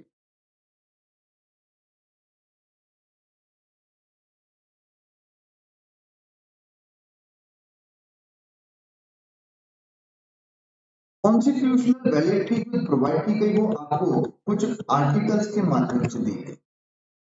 किस माध्यम से दी गई? आर्टिकल्स के माध्यम से दी गई। वैसे अगर मैं, आप लोग जानते होंगे कि वैसे जो हमारे पिछले जो पुराने टैक्सेस थे उनको हम लोग जो कॉन्स्टिट्यूशनल वैलिडिटी देते थे वो कैसे देते थे? कॉन्स्टिट्यूशन में आर्टिकल शेड्यूल नंबर 7 में 3 list, union list, concurrent list, जो मैटर्स जो थी, जो टैक्सेस लेवी करती थी, यूनियन गवर्नमेंट लेवी करती थी, वो कहाँ लिखे थे? लिस्ट 1 यूनियन लिस्ट में। टैक्सेस को स्टेट गवर्नमेंट लेवी चार्ज करती थी, वो टैक्सेस कहाँ लिखे थे? लिस्ट 2 स्टेट लिस्ट में। तो अर्लियर जो कॉन्स्टिट्यूशनल वैलिडिटी थी वो कॉन्स्टिट्यूशन के शेड्यूल नंबर 7 और उसमें जो 3 लिस्ट उनके माध्यम से प्रोवाइड की जाती थी। पर जब जीएसटी की बात आती है तो यहाँ पर जो आपको एक कॉन्स्टिट्यूशनल आपको वैलिडिटी मिली, वो कॉन्स्टिट्यूशनल वैलिडिटी कुछ आर्टिकल्स के माध्यम से मिली। और आर्टिकल्स के माध्यम से कैसे, तो जरा समझेंगे। ये आर्टिकल बनाया गया 246 एक आर्टिकल बनाया गया, कौन सा? तो आर्टिकल 246 और आर्टिकल 246 क्या कहता है? इसके रिगार्डिंग जो लॉ बनाने की पावर होगी, वो किसके पास होगी? Central government and state government दोनों के पास। सेंट्रल गवर्नमेंट और स्टेट गवर्नमेंट दोनों के पास में होगी। सेंट्रल गवर्नमेंट और स्टेट गवर्नमेंट दोनों के पास में होगी। बट अगर supply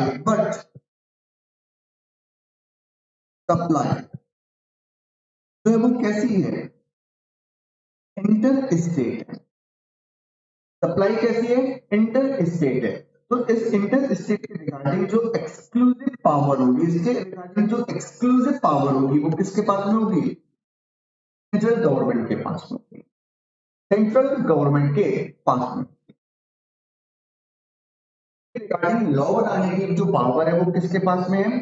central government, state government दोनों के पास में। अगर supply in the course of inter state trade and commerce है, बट अगर सप्लाई जो है वो आपकी inter state trade and commerce है, तो ऐसे केस में क्या होगा?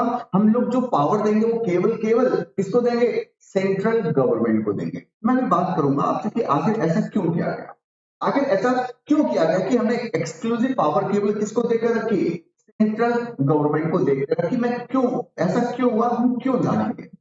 हमें जिंदगी में अगर जानना है तो वो केवल पता है क्या जानना है, आखिर ऐसा हम कर रहे हैं तो क्यों कर रहे हैं, आखिर ऐसा हुआ तो क्यों हुआ। अगर आप क्यों का जवाब ढूंढ लेते हो तो आपके सारे कॉन्सेप्ट क्लियर हो जाएंगे। बस ये कर रहा हूं, क्यों कर रहा हूं? नहीं, मेरे को पसंद है पैसे कमाने के लिए, तो क्या करना है, कैसे करना है, वो तो सब आप ढूंढ ही लोगे, वो तो सब आप लोग ढूंढ लोगे कि भैया मैं क्या क्या क्यों कर रहा हूं? क्योंकि मुझे इंटरेस्ट है, मुझे सीए बनना है। तो क्या करना है? मुझे पढ़ाई करनी है। कैसे करनी है? ये सब कुछ सारे इमरजेंसी, मतलब जो भी कुछ चाहने वाले लोग होंगे उन सबसे थोड़ा सा अभी डिस्टेंस बना कर रखना है। एग्जामिनेशन टाइम है तो मुझे अपनी पढ़ाई करनी है। क्या करना है? पढ़ाई करनी है। कैसे करनी है? एक करना है। तो बस जो आंसर ढूंढना है वो हमें जिंदगी में क्या ढूंढना है, आंसर जो ढूंढना है वो क्या ढूंढना है, क्यों। तो मैं बात कर रहा था कि जीएसटी के रिगार्डिंग जो लॉ बनाने की पावर है वो जनरली किसके पास में, सेंट्रल और स्टेट दोनों के पास में। बट अगर सप्लाई आपकी क्या है, इंटर स्टेट है, तो जो आपकी एक्सक्लूसिव पावर होगी, जो आपकी एक एक्सक्लूसिव पावर होगी वो किसके पास में होगी, सेंट्रल गवर्नमेंट के पास में होगी। बट हाउएवर इन्होंने 5 आइटम्स, पेट्रोल, डीजल, एक एटीएफ, ह्यूमन फ्यूल, नेचुरल,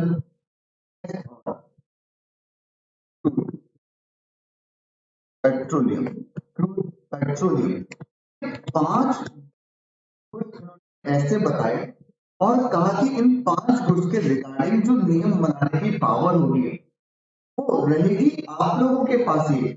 और ये इसके रिगार्डिंग आप जो नियम बनाओगे वो कब से बनाओगे, एक फ्यूचर डेट से बनाओगे।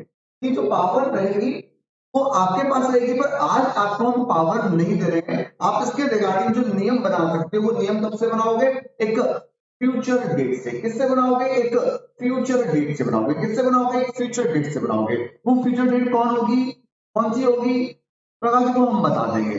उन्होंने कहा हम कौन, उन्होंने कहा कि काउंसिल।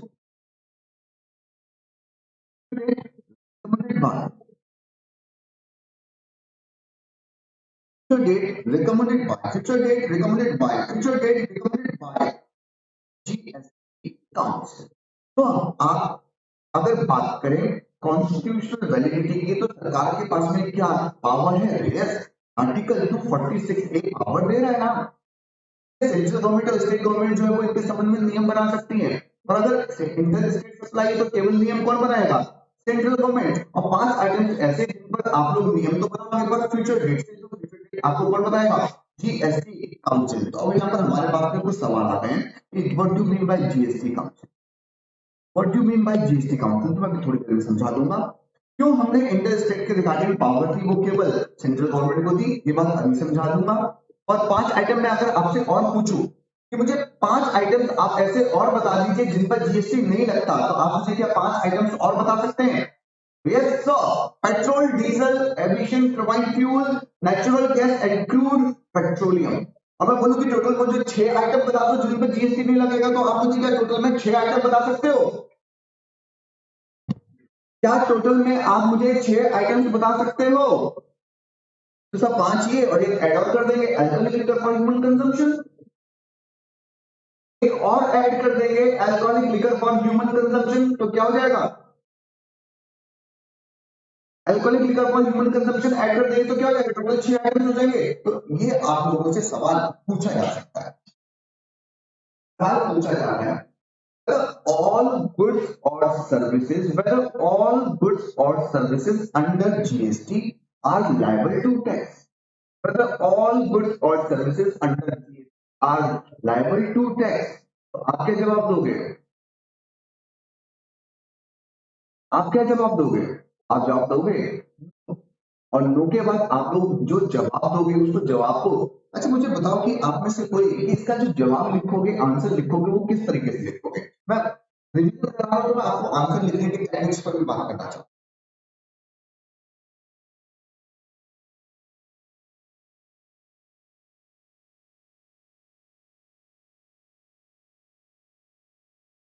बोलो कोई, अगर ये क्वेश्चन दूं कि ऑल गुड्स और service under GST are liable to tax, तो आप उसका आंसर लिखोगे तो कैसे लिखोगे, आंसर है no, all goods and service are not liable to tax under GST. इतना ही लिख दोगे तो आपको पूरे नंबर मिल जाएंगे।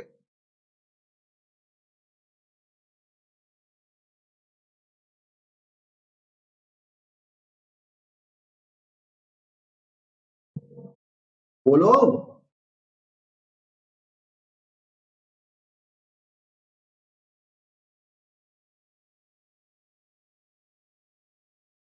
am I audible?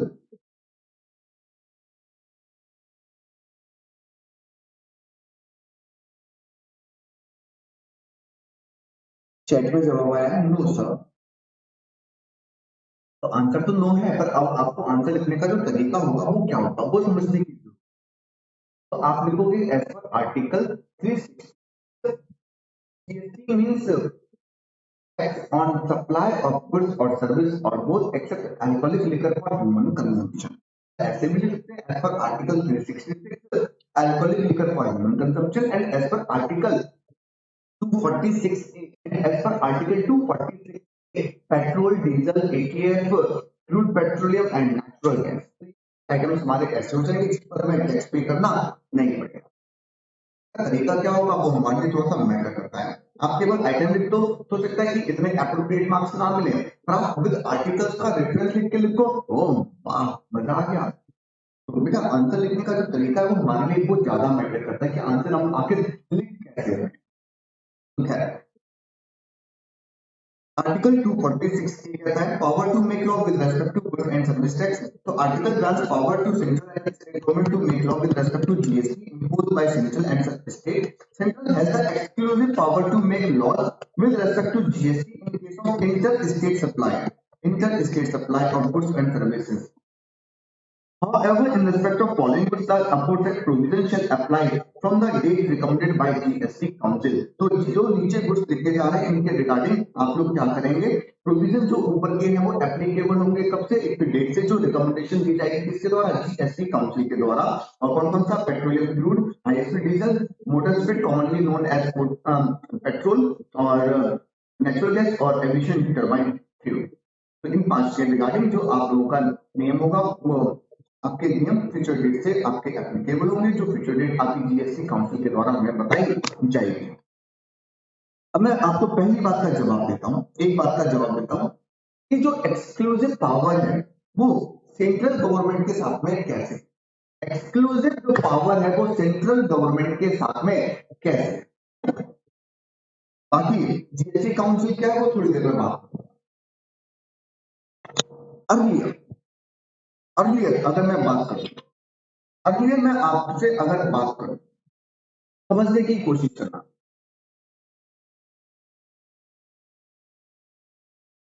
ए है,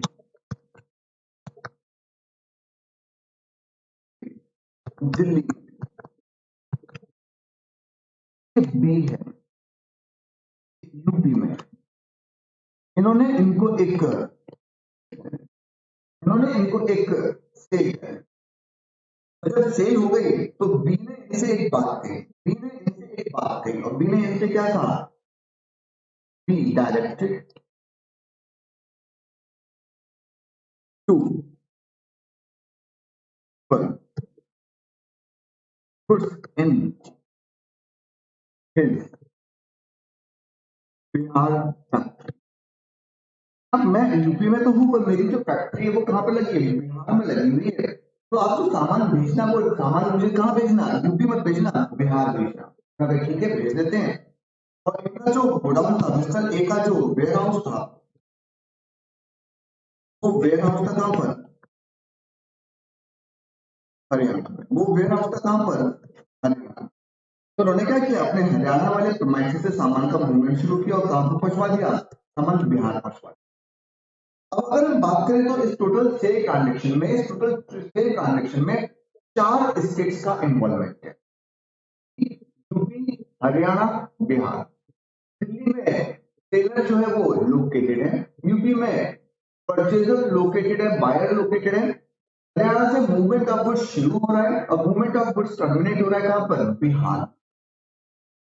अब अगर ऐसे में मैं अगर बात करूं, लॉजिकली समझने की कोशिश करना, अगर मैं यहाँ पर पावर सेंट्रल को ना देकर स्टेट्स को दे दूं कि चलो सप्लाई है और नियम कोई भी बना ले, स्टेट गवर्नमेंट आप नियम बनाओ, तो ऐसे में पता है बहुत ज्यादा इश्यूज क्रिएट होते हैं।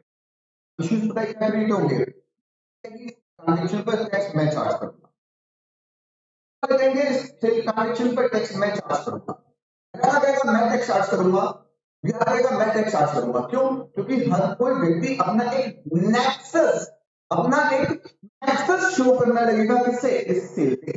सेलर मेरे यहाँ पे तो सेल मेरे से संबंधित है, बायर मेरे यहाँ पे तो ये सेल मेरे से संबंधित है। वो कहेगा कुछ मेरे यहाँ से शुरू हो रहा है, जा रहा है, तो सेल मेरे से संबंधित है। वो कहेगा कुछ मेरे यहाँ पर आ रहा है तो ये सेल मेरे से संबंधित है। और अगर स्टेट के पास पावर होगी तो कुछ भी नहीं, अभी पावर है तो मैं कुछ भी नहीं बनाऊंगा अपने हिसाब से। तो अगर पावर स्टेट के पास होती है ऐसे सिचुएशन में, तो हर एक स्टेट इस ट्रांजेक्शन पे क्या करेगा, टैक्स लगाना शुरू कर देगा। मतलब ट्रांजेक्शन पर मल्टीपल बार टैक्स लग जाएगा, तो ऐसे में क्या होगा, फिर से रेगुलेटरी बढ़ जाएंगे, प्रॉब्लम्स बढ़ जाएंगे। तो केंद्र सरकार ने कहा कि भाई इसमें स्टेट्स का हमें तो पावर ही नहीं रहेगी, सप्लाई होगी तो कौन चार्ज, इस पर टैक्स कौन चार्ज करेगा, मैं सेंट्रल गवर्नमेंट। इसके रिगार्डिंग नियम कौन बनाएगा, मैं सेंट्रल गवर्नमेंट। मैं डिस्ट्रीब्यूट करना चाहता है स्टेट्स के बीच में। उन्होंने यहाँ पर जब भी इंटर स्टेट सप्लाई होती है तो उसके पीछे जो कारण है उसको समझने की कोशिश करो कि एक हर स्टेट अपना नेक्सस शो करके, हर स्टेट अपना एक नेक्सस शो करके उस ट्रांजेक्शन को टैक्सेबल ना करे। इसलिए जो भी इंटर स्टेट सप्लाई है उसमें जो नियम बनाएगा वो केवल कौन बनाएगा, केंद्र सरकार। अब दिल्ली से हो रही है तो कौन इन्वॉल्व हुआ, केवल दिल्ली सरकार, किसी और स्टेट का इन्वॉल्वमेंट ही नहीं है। तो आप उसके रिगार्डिंग नियम बनाओ, हमें कोई दिक्कत नहीं है। पर जब सप्लाई इंटर स्टेट होगी तो नियम केवल कौन बनाएगा, exclusive power with is with.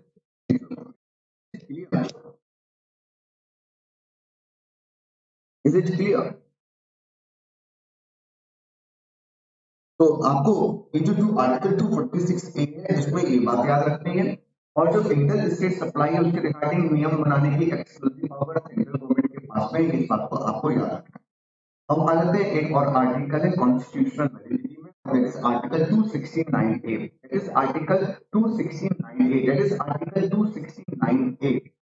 अब आर्टिकल 269A क्या कहता है, that GST on supply in the course of inter-state trade। ये पूरा का पूरा जो बात कर रहा है, लिखा हुआ है levy and collection of GST on inter-state supply। तो इंटर स्टेट सप्लाई के रिगार्डिंग कैसे काम करेंगे, कैसे काम नहीं करेंगे, उसके रिगार्डिंग आर्टिकल 269A आपको बता रहा है। और वो सिंपल सी बात कह रहा है 269A, अगर इंटर स्टेट सप्लाई है, अगर इंटर स्टेट सप्लाई है तो यहाँ पर जो लेवी होगा टैक्स और उसका कलेक्शन होगा वो कौन करेगा, सेंट्रल गवर्नमेंट। वो कौन करेगा, सेंट्रल गवर्नमेंट। वो कौन करेगा, सेंट्रल गवर्नमेंट। अब सेंट्रल गवर्नमेंट ये पैसा क्या अपने पास रख लेगी पूरा का पूरा, तो लगा कि नहीं, ये जो पैसा कलेक्ट होगा तो इस पैसे को वो क्या कर देगी, अपॉर्चुमेंट देगी, तो बांट देगी, एलोकेशन कर देगी। और एलोकेशन कहां कर देगी, सेंट्रल गवर्नमेंट में और स्टेट गवर्नमेंट में। और किस रेशो में, तो इन द रेशो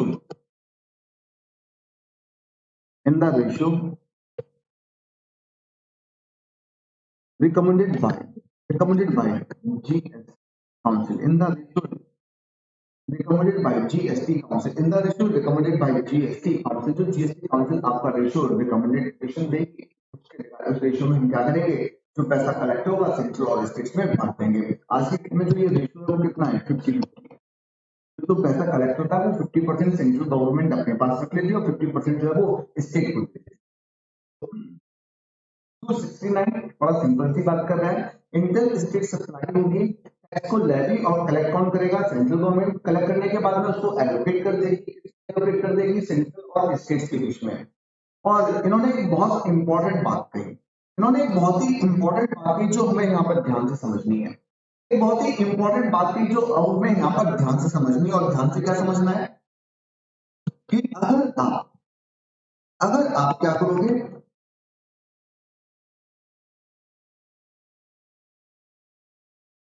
अगर आप कोई भी इंपोर्ट करोगे, अगर आप कोई भी इंपोर्ट करोगे, किसका इंपोर्ट करोगे, of goods and services, goods and services का, तो ऐसे में हम इसको इंटर स्टेट मानेंगे as inter state supply, treated as inter-state supply। Inter state supply, अगर आपने इंपोर्ट भी किया तो उसको भी क्या मानेंगे, इंटर स्टेट सप्लाई मानकर चलेंगे। मतलब मान के चलेंगे कि in the course of inter state trade and commerce क्या है, सेल हुई है, सप्लाई हुई है। अब आखिर ऐसा क्यों, आखिर ऐसा क्यों, तो उसके पीछे बहुत सिंपल सा लॉजिक है, समझाने की कोशिश करता हूँ। जैसे थोड़ी देर पहले मैं आपको समझा रहा था कि हमारे इंडिया में अगर हम गुड्स को मैन्युफैक्चरिंग कर रहे थे, इन इंडिया अगर हम अपने गुड्स को मैन्युफैक्चरिंग कर रहे थे तो क्या हो रहा था, इन इंडिया में अगर गुड्स को मैन्युफैक्चरिंग कर रहे थे तो हम उसमें मैन्युफैक्चरिंग पे क्या करते थे, एक्साइज लगाते थे, और उसकी सेल पर सेल्स टैक्स लगाते थे। मतलब अगर इंडिया में कोई टैक्स लग रहा है तो उसको इंपोर्ट के केस में क्या कर रहे थे, कंपनसेट कर रहे थे। अब एक्साइज हटा दिया, सेल टैक्स हटा दिया, तो केवल क्या बचा, तो केवल बचा आपका जीएसटी। तो अब हम लोग लोकल जब सेल कर रहे हैं, जब हम लोग अब लोकल सेल कर रहे हैं तो उसमें क्या लगा रहे हैं, जीएसटी लगा। तो वैसे में क्या हम जो सामान इंपोर्ट करेंगे, जो सामान हम लोग इंपोर्ट करेंगे, क्या हमें उस पर भी जीएसटी लगाना पड़ेगा, नहीं लगाना पड़ेगा, लगाना पड़ेगा। तो जीएसटी जो लगेगा, उस जीएसटी के रिगार्डिंग नियम कौन बनाएगा, तो जीएसटी के रिगार्डिंग नियम कौन बनाएगा, तो ये बड़ा दिक्कत की बात रहेगी कि सेंट्रल गवर्नमेंट स्टेट गवर्नमेंट दोनों बनाए या केवल सेंट्रल गवर्नमेंट बनाए। तो वो डिपेंड करेगा कि अगर इंटर स्टेट मानोगे तो केवल सेंट्रल गवर्नमेंट नियम बनाएगी, सेंट्रल गवर्नमेंट नियम बनाएगी, उसके अकॉर्डिंग जो टैक्सेस चार्ज होते हैं वो चार्ज होंगे। तो इसलिए उन्होंने यहाँ पर इसको बोला कि अगर आप कोई भी इंपोर्ट कर रहे हो तो उसको भी हम लोग क्या ट्रीट करके चलेंगे, इंटर स्टेट सप्लाई ट्रीट कर चलेंगे। आपसे एक सवाल पूछ सकता है कि इंपोर्ट ऑफ गुड्स और service in India, importation of goods और service in India, importation of goods और service in India shall be treated as dash. Number option number 1 intra-state supply, number 2 inter-state supply, number 3 neither inter-state nor intra-state supply, or number 4 at the option of the assessee it is a inter-state or intra-state supply। तो आपको multiple choice में सवाल को पूछा जा सकता है और आप यहाँ पर बताकर चलेंगे कि आपका क्या होगा, इंटर स्टेट सप्लाई माना जाएगा। क्या होगा आपका, इंटर स्टेट सप्लाई माना जाएगा। तो मैं उम्मीद करता हूँ ये बात आपको मेरी क्या होगी, क्लियर होगी। तो inter state trade and commerce can be levied and collected by government of India, मतलब central government, and such tax apportioned between the union and state in the manner as prescribed by the parliament by law on the recommendation of GST council. In addition of above, import of goods or service or both into India will be deemed to be supply of goods and service in the course of interstate trade and commerce. In the course of interstate trade and commerce. In the course of interstate trade and commerce. In the course of interstate trade and commerce. तो ये आपको ध्यान रखना है। तो मैंने अभी तक जो कराया और क्विकली रिवाइज करा रहा हूँ। जीएसटी इफेक्टिव कब से होगा, 1/7/2017 से इफेक्टिव हुआ, पूरे इंडिया में एप्लीकेबल है इंक्लूडिंग जम्मू एंड कश्मीर। पहला देश कौन था, फ्रांस, 1954। कौन कौन से टैक्सेस जीएसटी में सब्ज्यूम्ड हो गए, सेंट्रल के excise duty, basic excise duty, additional excise duty, excise duty on medicinal and toilet preparation act, service tax, CST, CBD, counter billing duty, billing duty, और जो सेंट्रल के सरचार्ज एंड सेस थे। कई सारे taxes क्या हो गए, सब्ज्यूम्ड हो गए। एंटरटेनमेंट टैक्स, एंट्री टैक्स, आपका VAT, luxury tax, entry tax, tax on advertisement, और जो भी betting tax on betting lottery and betting gambling, और जो भी स्टेट के अपने सेस और सरचार्ज थे वो जीएसटी में क्या हो गए, सब्ज्यूम्ड हो गए। कॉन्स्टिट्यूशनल वैलिडिटी, तो आर्टिकल 246A एंड 269A। 246 से क्या कहता है, सेंट्रल गवर्नमेंट स्टेट गवर्नमेंट के पास में नियम बनाने की पावर है, इंटर स्टेट केवल सेंट्रल गवर्नमेंट नियम बनाएगी। 5 आइटम पर जीएसटी लागू होगा लेटर ऑन फ्यूचर डेट से, तो जीएसटी काउंसिल हमें बताकर चलेगी। जीएसटी काउंसिल कौन, तो बेटा वो हम बात करेंगे। और 5 गुड्स कौन कौन से, तो petrol, diesel, aviation, turbine fuel, crude petroleum और नेचुरल गैस। और आर्टिकल 269 ये कहता है कि जो इंटर स्टेट सप्लाई होगी उस पर टैक्स का लेवी और कलेक्शन सेंट्रल गवर्नमेंट करेगी, उसको बाद में बांट देगी, जो रेशियो हमें जीएसटी काउंसिल बता के चलेगी। और जो इंटर इंपोर्ट होगा उसको भी हम लोग क्या करेंगे, इंटर स्टेट सप्लाई मानकर चलेंगे। अब बात करते हैं कि what do mean by GST council, what do mean by GST council.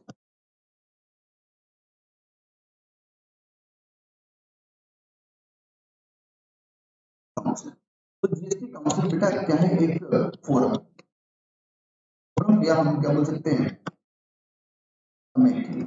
Forum है, एक कमेटी है, और किसका फोरम है? ज्वाइंट फोरम या ज्वाइंट कमेटी, किसका? स्टेट गवर्नमेंट का, central government plus state government का।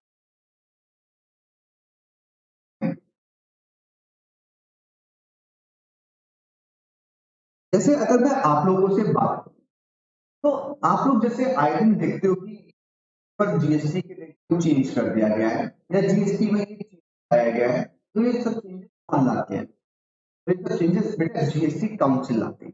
काम करने का तरीका समझते हैं। अगर मुझे कोई चेंज करना है जीएसटी में, कोई सपोज कोई गुड्स है जो 18% पर अभी टैक्सेबल है, पर मैं नहीं चाहता कि इस गुड्स पर जो है वो 18% का टैक्स लगे, मैं नहीं चाहता इस गुड्स पर जो है वो 18% का टैक्स लगे, तो ऐसे केस में मैं क्या करूंगा?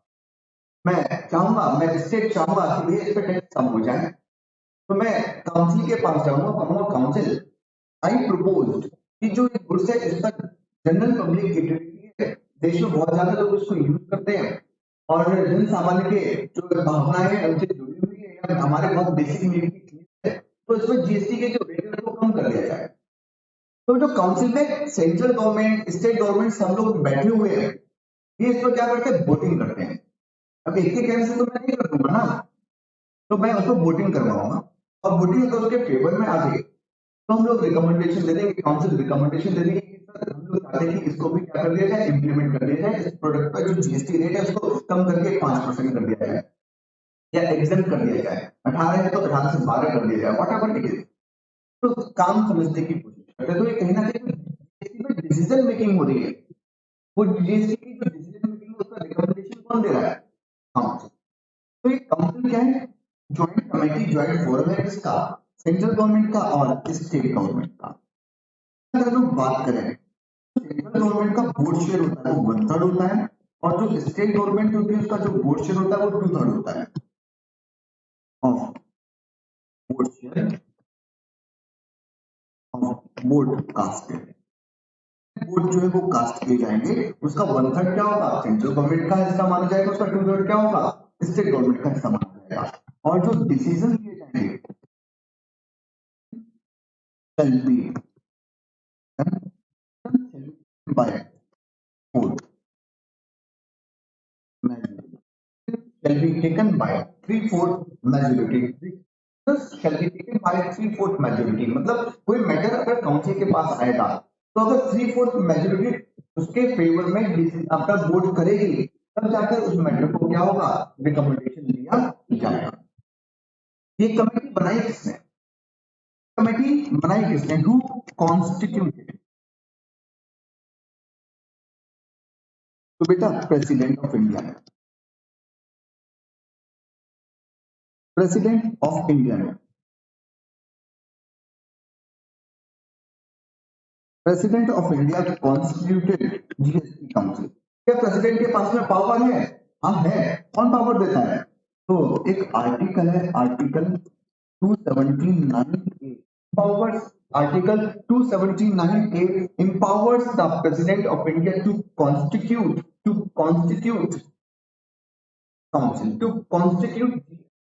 council, और इन्होंने इसको कॉन्स्टिट्यूट कब कर दिया? इसको बनाने की पावर कब आई? तो इन्होंने बेटा अगर हम लोग बात करें तो 12 सितंबर को क्या कर दिया? जीएसटी काउंसिल के प्रोविजन आपके बने कि हमारी जीएसटी काउंसिल होगी जो इस तरीके से काम करेगी, और प्रेसिडेंट साहब ने 15 तारीख को क्या कर दिया? बना दी। 12 of September 2016 इसके प्रोविजंस जो थे वो आपके मतलब आए, और 15 of September 2016 को क्या हुआ? 15 of September 2016 को क्या हुआ? आपके जो जीएसटी काउंसिल थी उसको बना दिया गया। तो एक बार पढ़ लेते हैं। तो article 279A empowers president to constitute a joint forum of central and state। बता देता हूँ। तो सेंट्रल गवर्नमेंट होती है, फिर कौन होता है? फाइनेंस मिनिस्टर होते हैं, यूनियन फाइनेंस मिनिस्टर। ये इसके क्या होते हैं? चेयरपर्सन होते हैं। साथ में मिनिस्टर ऑफ स्टेट जो होते हैं, मिनिस्टर ऑफ स्टेट भी होता है, एक यूनियन फाइनेंस मिनिस्टर होता है, एक minister of state independent charge होते हैं, वो भी इसके मेंबर्स होते हैं। स्टेट गवर्नमेंट होते हैं, फाइनेंस मिनिस्टर जो होते हैं वो क्या होते हैं, इसके मेंबर रहते हैं। वो उसके क्या होते हैं, मेंबर रहते हैं। स्टेट फाइनेंस मिनिस्टर क्या रहते हैं, मेंबर रहते हैं। स्टेट फाइनेंस मिनिस्टर क्या होते हैं, इसके मेंबर होते हैं।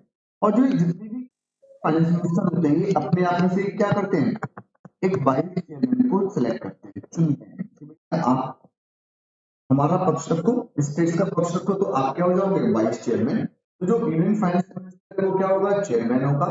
बाकी जो मिनिस्टर ऑफ इंडिपेंडेंट चार्ज होगा वो भी मेंबर होगा। स्टेट गवर्नमेंट के जो फाइनेंस मिनिस्टर होंगे वो भी क्या होंगे, वो भी क्या होंगे, वो भी क्या होंगे, आप लोगों के मतलब मेंबर्स होंगे। और वो मेंबर्स अपने आप में से क्या करेंगे, एक वाइस चेयरमैन को इलेक्ट कर लेंगे। समटाइम्स फाइनेंस मिनिस्टर अवेलेबल नहीं, समटाइम्स फाइनेंस मिनिस्टर अवेलेबल नहीं है, तो वो अपने बिहाफ पे क्या कर सकता है, वो अपने बिहाफ पे क्या कर सकता है, किसी और व्यक्ति को नॉमिनेट भी कर सकता है। तो union finance minister is chairperson of the council and minister of charge finance, taxation or any other minister nominated by each of the state and duty legislature are its member. Besides, the union minister of states in charge revenue and finance is also its member. जो भी आप लोगों के state in charge जो होते हैं, मतलब central में भी, तो निर्मला सीतारमण जैसे फाइनेंस मिनिस्टर, उसके नीचे क्या होगा, मिनिस्टर ऑफ स्टेट होगा, तो वो भी इसका क्या होगा, मेंबर होगा। Every decision of the council is taken by a majority not less than 3/4। तो 3/4 majority से डिसीजन लेंगे। वोट जो सेंट्रल के होंगे वो कितने होंगे, 1/3, और स्टेट के कितने होंगे, सारे स्टेट के 2/3।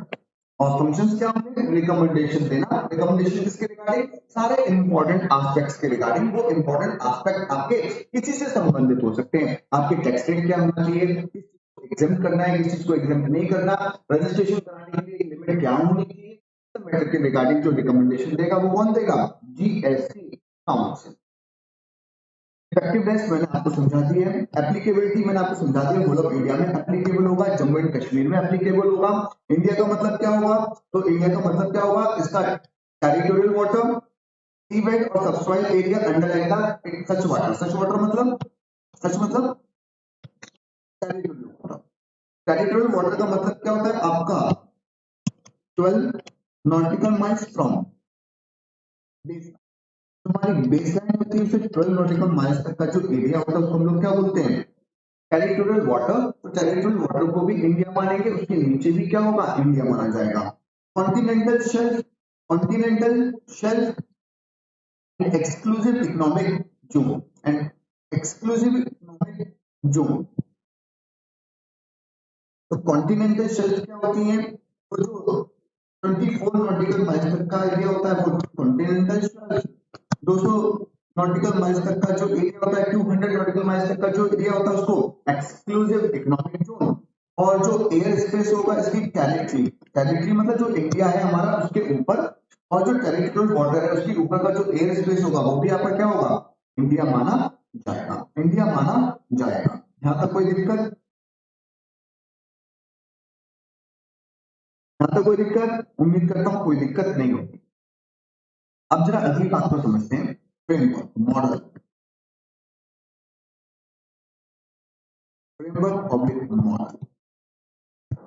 तो हमने इंडिया में जो जीएसटी का मॉडल अपनाया, इन इंडिया हमने जीएसटी का जो मॉडल अपनाया, हमने अपनाया कौन सा, कैनेडियन मॉडल ऑफ जीएसटी। कौन सा अपनाया, Canadian model of GST. Model of GST को हम लोग एक नाम और देते हैं, और क्या नाम देते हैं, ड्यूअल जीएसटी। क्या नाम देते हैं, ड्यूअल जीएसटी। ड्यूअल जीएसटी नाम क्यों दे रहे हैं, क्योंकि हम ऐसे में क्या करते हैं, on a single supply, on a single supply हम 2 जीएसटी चार्ज करते हैं, 2 बार जीएसटी चार्ज करते हैं, 2 जीएसटी कंपोनेंट चार्ज करते हैं, इसलिए इसको नाम क्या दे रहे हैं, ड्यूअल जीएसटी। एक सिंगल सप्लाई पर 2 बार जीएसटी चार्ज किया जा रहा है, इसलिए 2 टैक्सेस चार्ज किए जा रहे हैं, इसलिए हम इसको क्या नाम दे रहे हैं, ड्यूअल जीएसटी। कैसे, समझाता हूं। जैसे अगर आपने सप्लाई करी लोकल, लोकल सप्लाई करी, मिस्टर अरमान है, मिस्टर अरमान ने सप्लाई किया किसको? मिस्टर वीर। कोई टैक्सेबल सप्लाई थी और इसकी जो वैल्यू थी वो ₹10 लाख की थी और जो जीएसटी का रेट था वो कितना था? 18% का था। तो ऐसे में मिस्टर अरमान क्या करेंगे? अपना इनवॉइस रेज करेंगे। तो ऐसे में वैल्यू कितना रखेंगे? 10 लाख प्लस क्या करेंगे? जीएसटी चार्ज करेंगे। और जब लोकल सप्लाई है तो उन्होंने कहा कि लोकल सप्लाई है तो अब ऐसे में टैक्स कौन चार्ज करे? सेंट्रल गवर्नमेंट, स्टेट गवर्नमेंट, कौन? तो उन्होंने कहा कि भैया दोनों गवर्नमेंट के खर्चे हैं तो हम दोनों मिलकर चार्ज करेंगे। हम क्या करेंगे? दोनों मिलकर चार्ज करेंगे। और दोनों मिलकर चार्ज करेंगे तो उन्होंने कहा कि सेंट्रल गवर्नमेंट क्या करेगी? सेंट्रल गवर्नमेंट क्या करेगी? अपना हिस्सा चार्ज करेगी। किस नाम से? सीजीएसटी नाम से। और जो स्टेट गवर्नमेंट होगी वो क्या चार्ज करेगी? जीएसटी नाम से। और सेंट्रल गवर्नमेंट जो है वो कितना चार्ज करे? तो दोनों लोग क्या करेंगे? 50-50 चार्ज करेंगे। दोनों लोग क्या करेंगे? 50-50 चार्ज करेंगे। 50-50 चार्ज करेंगे। तो 18% का 50% कितना हो गया? 9%। 9% 90,000। 9% क्या होगा? एसडी हो जाएगा। एसडी हो जाएगा 90,000। टोटल में कितना हो जाएगा? 11,80,000। और 11,80,000 का बिल जो होगा वो किसके पास चला जाएगा? रिसिपेंट के पास चला जाएगा। तो ऐसे में देखो क्या हो रहा है? ऐसे में क्या हो रहा है? दो टैक्सेस चार्ज हो रहे हैं, इसलिए हम इसको नाम क्या दे रहे हैं? Dual GST. जीएसटी 18% है, 18% ही चार्ज हुआ। मैं ऐसा नहीं कह रहा हूँ कि 18% अगर जीएसटी का रेट नोटिफाइड है तो 36% चार्ज करेंगे। नहीं, चार्ज 18% ही होना है। चार्ज 18% ही होना है, पर उसको दो पार्ट में डिवाइड किया जाएगा। एक सेंट्रल गवर्नमेंट का कंपोनेंट होगा और एक स्टेट का।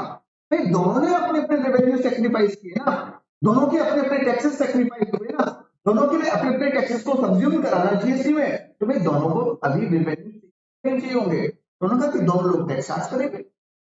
तो कनेडियन मॉडल में क्या होता है? स्टेट और सेंट्रल गवर्नमेंट दोनों लोग क्या करते हैं? टैक्स चार्ज करते हैं ऑन ए सिंगल सप्लाई। वैसे में इसलिए हम लोग नाम क्या देते हैं? Dual GST. और डुअल जीएसटी नाम देते हैं तो मैंने आपको बता दिया कि कैसे हमारे काम करने का क्या होगा? तरीका होगा। यहाँ पर हमारे काम करने का जो तरीका होगा वो क्या होगा?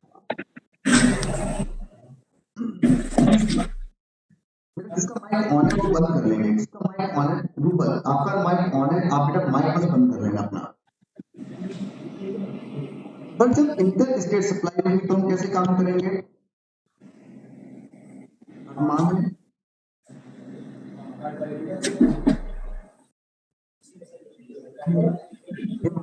दिल्ली में, ये यूपी,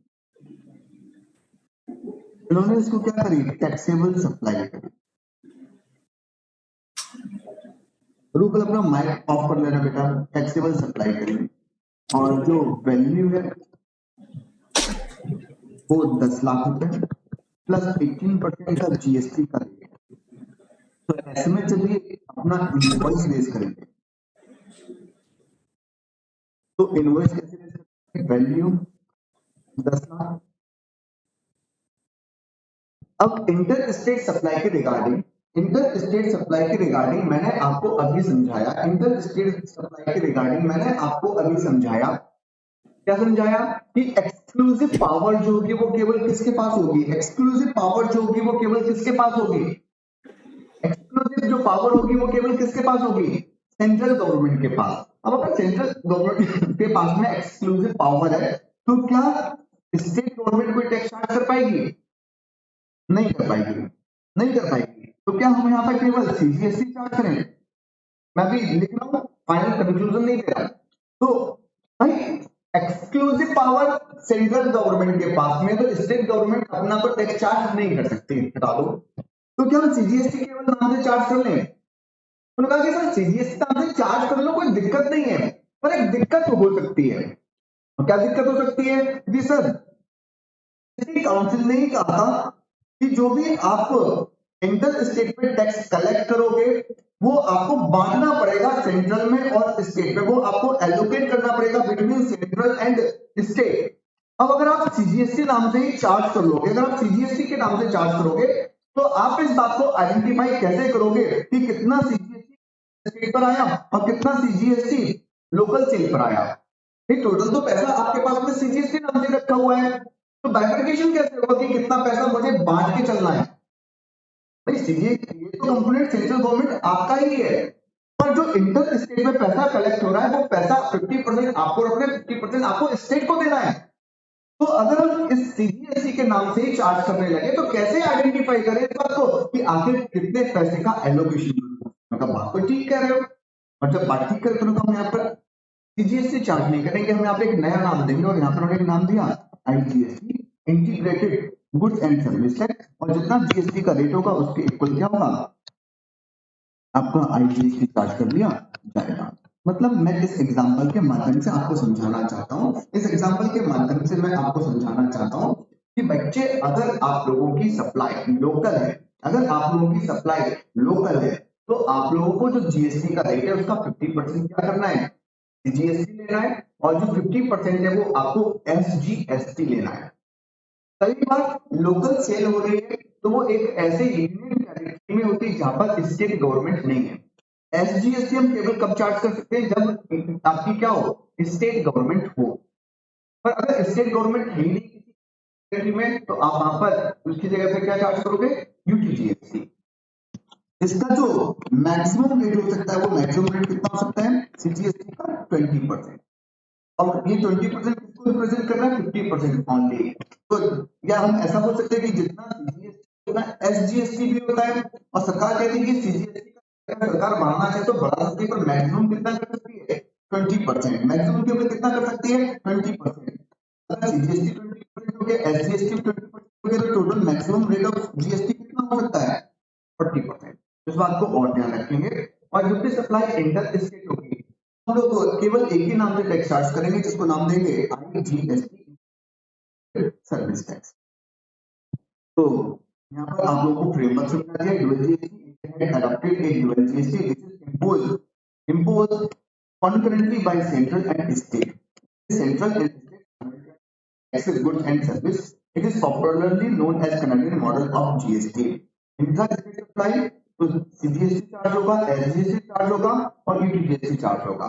यूटीजीएसटी कहाँ होगा वो लिखा हुआ है, और कौन सी यूनिट टेरिटरी में जहाँ स्टेट लेजिस्लेचर नहीं है तो यहाँ पर यूटीजीएसटी चार्ज करेंगे, और यहाँ पर एसजीएसटी तो लगेगा ही लगेगा। इंटरस्टेट होगा आप लोगों का आईजीएसटी लगेगा, और एक इसके इक्वल होगा सीजीएसटी और एसजीएसटी के टोटल के इक्वल।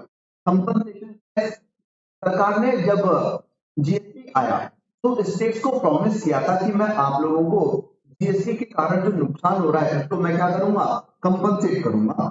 और ऐसे में सरकार ने एक कंपनसेशन सेस लेवी किया हुआ था लग्जरी आइटम्स पर, सिंस आइटम्स पर, डिमेरिट गुड्स। तो like pan masala, tobacco, aerated water, motor car etcetera, इन पर क्या किया था, उन्होंने कहा नॉर्मल हम आपसे टैक्स तो लेंगे ही लेंगे, टैक्स के एडिशन में क्या करेंगे, सेस लेंगे। और सेस का यूटिलाइजेशन किसके कर रहे थे, उस सेस का यूटिलाइजेशन हम किसके लिए कर रहे थे, तो स्टेट्स को कंपनसेट करने के लिए। और कॉन्सेप्ट ऑफ जीएसटी, जीएसटी क्या है, वैल्यू एडेड टैक्स है, मतलब जो परचेज पे टैक्स पे करते हैं वो हमारा क्या हो जाता है, माइनस हो जाता है। मतलब अगर मैंने 1000 रुपए का सामान परचेज किया, 10,000 का सामान परचेज किया, 18% जीएसटी पे किया, तो कितना आ गया 18% जीएसटी आपका 1800 रुपए।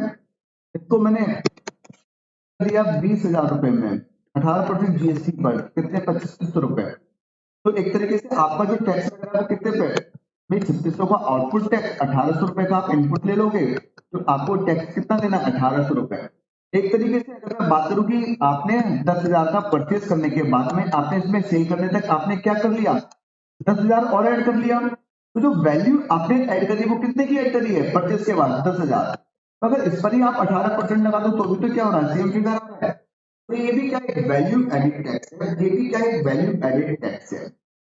GST offer comprehensive and continuous change of tax credit. मतलब आपको यहाँ पर क्या होता है कि टैक्स क्रेडिट मिलता रहता है, ऐसा नहीं कि सामान अगर किसी बायर ट्रेडर से परचेज सर्विस प्रोवाइडर ने परचेज कर लिया तो उसको क्रेडिट नहीं मिलेगा, ऐसे जीएसटी में। क्योंकि अब चाहे गुड्स दो, आप गुड्स दो या सर्विस, दोनों केसेस में आपको क्या पे करना है, जीएसटी। क्या चार्ज करना है, जीएसटी। तो आपको एक कॉम्प्रिहेंसिव क्या होगा, क्रेडिट मिलता रहेगा। कैस्केडिंग इफेक्ट नहीं रहता क्योंकि वन नेशन वन टैक्स है, कोई मल्टीपल टैक्सेस आपसे यहाँ पर चार्ज नहीं किए जा रहे, तो फिर से कोई टैक्स पे टैक्स का कॉन्सेप्ट यहाँ पर नहीं है। GST common portal, GST common portal जरा ध्यान से सुन लेंगे, जरा ध्यान से सुन लेंगे जीएसटी कॉमन पोर्टल के बारे में, जरा ध्यान से सुन लेंगे जीएसटी कॉमन पोर्टल के बारे में। GST common portal, that is www.gst.gov.in, that is gov.in। आज के डेट में जीएसटी का काम कैसे करते हैं, या जो एलोकेशन स्किल्स एलोकेट करेगी वो कैसे एलोकेट करेगी, क्या मैनुअल कोई बुक्स बना के रख रहे हैं, कितना टैक्स कौन सी स्टेट को कलेक्ट हुआ, इसका हिसाब कैसे करें। मैं जीएसटी में रजिस्टर्ड एक पर्सन हूं, मुझे अपना टैक्स पे करना है तो मैं कैसे पे करूं, मैं एक अनरजिस्टर्ड हूं, रजिस्ट्रेशन कराना है तो मैं कैसे कराऊं। तो उन्होंने हमारे लिए क्या किया, एक वेबसाइट बनाई है, इसका नाम दिया है www.gst.gov.in। अब मुझे as a registered person tax pay करना है, एज ए अनरजिस्टर्ड पर्सन मुझे अपना रजिस्ट्रेशन कराना है, एज ए गवर्नमेंट हमें दोनों गवर्नमेंट का सेटलमेंट करना है, एज ए गवर्नमेंट मुझे एक्सेस करना है कि कितना टैक्स जमा हुआ कितना नहीं हुआ। तो हम सबके लिए कोई अलग अलग पोर्टल नहीं है, हम सबके लिए कॉमनली एक पोर्टल है, हम सबके लिए कॉमनली एक पोर्टल है, और उसको फिर हमने नाम दे दिया है कॉमन पोर्टल। कॉमनली सबके लिए एक पोर्टल है तो नाम दे दिया है कॉमन पोर्टल। और कॉमन पोर्टल क्या है, www.gst.gov.in। तो आपसे कई बार पूछा जा सकता है what do mean by common portal, या मल्टीपल चॉइस क्वेश्चन दे देगा, आपको 4 वेबसाइट दे देगा, एक ईमेल की वेबसाइट दे देगा, एक वेबसाइट दे देगा, एक इनकम टैक्स की दे देगा, एक आरओसी की दे देगा, पूछ लेगा बताओ इसमें से किसको हम कॉमन पोर्टल के नाम से जानते हैं। अब बता दो कि कॉमन पोर्टल क्या है, gst.gov.in। और एक वेबसाइट, अभी वेबसाइट बना दी, तो इसको मेंटेन कौन कर रहा है, तो देखो इन्होंने सेक्शन 8 कंपनी बनाई है, company law experts section 8 company जानते हैं, non profit organisations, NPO non profit organisation. एक सेक्शन 8 कंपनी बनाई है गवर्नमेंट ने, और उस सेक्शन 8 कंपनी को नाम दिया है goods and service tax network, goods and service tax network, goods and service tax network. Government क्या करती है, सेंट्रल गवर्नमेंट स्टेट गवर्नमेंट, ये वेबसाइट सबका हिसाब कर रही है, तो सारे लोग इस सेक्शन 8 कंपनी को क्या करते हैं, पेमेंट करते हैं, और ये goods and service tax network क्या कर रही है, इस वेबसाइट को मेंटेन करने का काम करती है। तो वेबसाइट जो मैनेज की जा रही है इसके द्वारा, goods and service tax network के द्वारा, एक कंपनी है जो सेक्शन 8 में इंकॉर्पोरेट की गई है, गवर्नमेंट के द्वारा एस्टेब्लिश की गई है, एक यूनिफॉर्म इंटरफेस देने के लिए टैक्स पेयर के लिए, common and a common and shared IT infrastructure between state and central। Central government, state government, tax payer जो भी अपना हिसाब देखना चाहते हैं सब कुछ इसी वेबसाइट पे क्या होगा, देखा जाएगा। बैंक्स वगैरह, सीए वगैरह, व्हाटएवर जो भी इसको देखना चाहे सब इसको देख सकते हैं। और जीएसटी सुविधा प्रोवाइडर, अब आम आदमी रिटर्न फाइल नहीं कर पाता है, तो ऐसे में उन्होंने जीएसटी सुविधा प्रोवाइडर्स बना दिए हैं जो आप लोगों के क्या कर सकते हैं, इनवॉइस अपलोड कर सकते हैं, आप लोग के रिटर्न्स वगैरह को फाइल कर सकते हैं। जीएसटी के बेनिफिट्स क्या होंगे, ये आप लोग एक बार पढ़ लोगे, ये आप लोग एक बार पढ़ लोगे, ये आप लोग एक बार पढ़ लोगे। अब मुझे बताओ यहाँ तक कोई दिक्कत, चैप्टर 1 मेरी तरफ से कंप्लीट, चैप्टर 1 मेरी तरफ से कंप्लीट। चैप्टर 1 में आप कुछ पूछना चाहते हो तो आप पूछ सकते हैं, चैप्टर 1 में आप लोग कुछ पूछना चाहते हैं तो पूछ सकते हैं। बेनिफिट्स पढ़ने, बेनिफिट्स यार आप पढ़ लेना, वैसे बेनिफिट्स क्या है, creation of unified national market, तो भाई कॉमन मार्केट हो गया, कॉमन टैक्स है, तो एक आपको नेशनल मार्केट बनाने की मतलब बनाने में हेल्प कर रहा है। Boost to make in India initiative, make in India आप जानते हैं कि मोदी जी का सपना है मेक इन इंडिया, तो अब है ना ऐसे में जो लोग हैं वो जीएसटी लागू हो रहा है, आपको इनपुट टैक्स क्रेडिट जो है वो क्या हो रहा है, मतलब आप लोगों को हर एक इनपुट टैक्स क्रेडिट मिल रहा है, तो ऐसे में आप क्या करोगे भाई, 81% करना पसंद करोगे ना, इंडिया के बाहर से परचेज करूंगा, कस्टम ड्यूटी पे करूंगा, क्रेडिट मिलने वाला नहीं है, परचेज करूंगा क्रेडिट मिलेगा। तो ऐसे में मैं इंडिया की परचेज जब बढ़ाऊंगा तो लोग भी क्या करेंगे, इंडिया में ही ज्यादा मैन्युफैक्चरिंग करना पसंद करेंगे। तो मेक इन इंडिया कैंपेन को क्या मिल रहा है, बूस्ट मिल रहा है, इनहेंस्ड इन्वेस्टमेंट एंड एम्प्लॉयमेंट। जब मेक इन इंडिया कैंपेन को बूस्ट मिलेगा तो भैया क्या होगा, यहाँ पर एम्प्लॉयमेंट भी बढ़ेगा, है ना। बाहर के लोग यहाँ पर काम करने आएंगे तो इन्वेस्टमेंट भी बढ़ेगा। Ease of doing business easy है, कॉम्प्लिकेटेड नहीं है। तो बिजनेस करना आपके लिए क्या है, आसान है, सिस्टम बहुत इजी है। सर्टेन इन टैक्स, सर्टेनिटी इन टैक्स एडमिनिस्ट्रेशन, मतलब जो बोल सकते हैं कि जो आपके डिपार्टमेंट है वो अक्रॉस इंडिया पूरी जगह पे बने हुए हैं। और ऐसे में एडमिनिस्ट्रेशन करने में क्या है, डिस्ट्रिक्ट वाइज हर एक जगह पे बीएससी का डिपार्टमेंट है। तो आपको अगर कोई भी प्रॉब्लम होती है तो वो इजीली एडमिनिस्ट्रेशन के द्वारा दूर की जा सकती है। Automated procedure with greater use of IT, यहाँ पर हम लोगों को कुछ ज्यादा काम नहीं करना पड़ता, केवल हमें अपने सेल की रिटर्न डालनी पड़ती है। जैसे इन्फॉर्मेशन देते हैं वैसे सारे बायर्स के पास में अपनी अपनी परचेज की डेट क्या हो जाती है, चढ़ जाती है। टैक्स ऑटोमेटिकली कैलकुलेट हो जाता है। तो ऑटोमेटेड सिस्टम है। ईमेल जनरेट किया, वहां से अगर हम लोग इनवॉइसेस को फैच करना चाहें तो इनवॉइसेस को फैच कर सकते हैं। आज की डेट में ई इनवॉइसिंग फैसिलिटी है। अगर आप अपने ई इनवॉइस ऑलरेडी आपकी रिटर्न में क्या हो जाएंगे, ऑटो रिफ्लेक्ट हो जाएंगे। आपको काम करने की जरूरत, आपको जो एफर्ट्स है वो बहुत कम लगाने पड़ेंगे।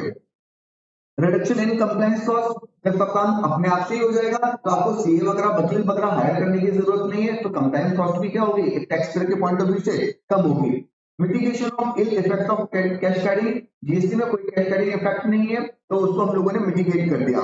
Benefit to small tax payer and entrepreneur, तो हम लोग आगे पढ़ेंगे कंपोजिशन स्कीम आती है, हम आगे पढ़ेंगे कंपोजिशन स्कीम आती है जो स्मॉल टैक्स पेयर के लिए होती है। तो ऐसे में स्मॉल टैक्स पेयर के लिए कंपोजिशन स्कीम में भी क्या रहते हैं, फायदे रहते हैं। तो ये कुछ बात के बेनिफिट्स हैं। कोई दिक्कत यहाँ तक? No sir. चैप्टर नंबर 1 यहाँ पर कंप्लीट हो जाता है।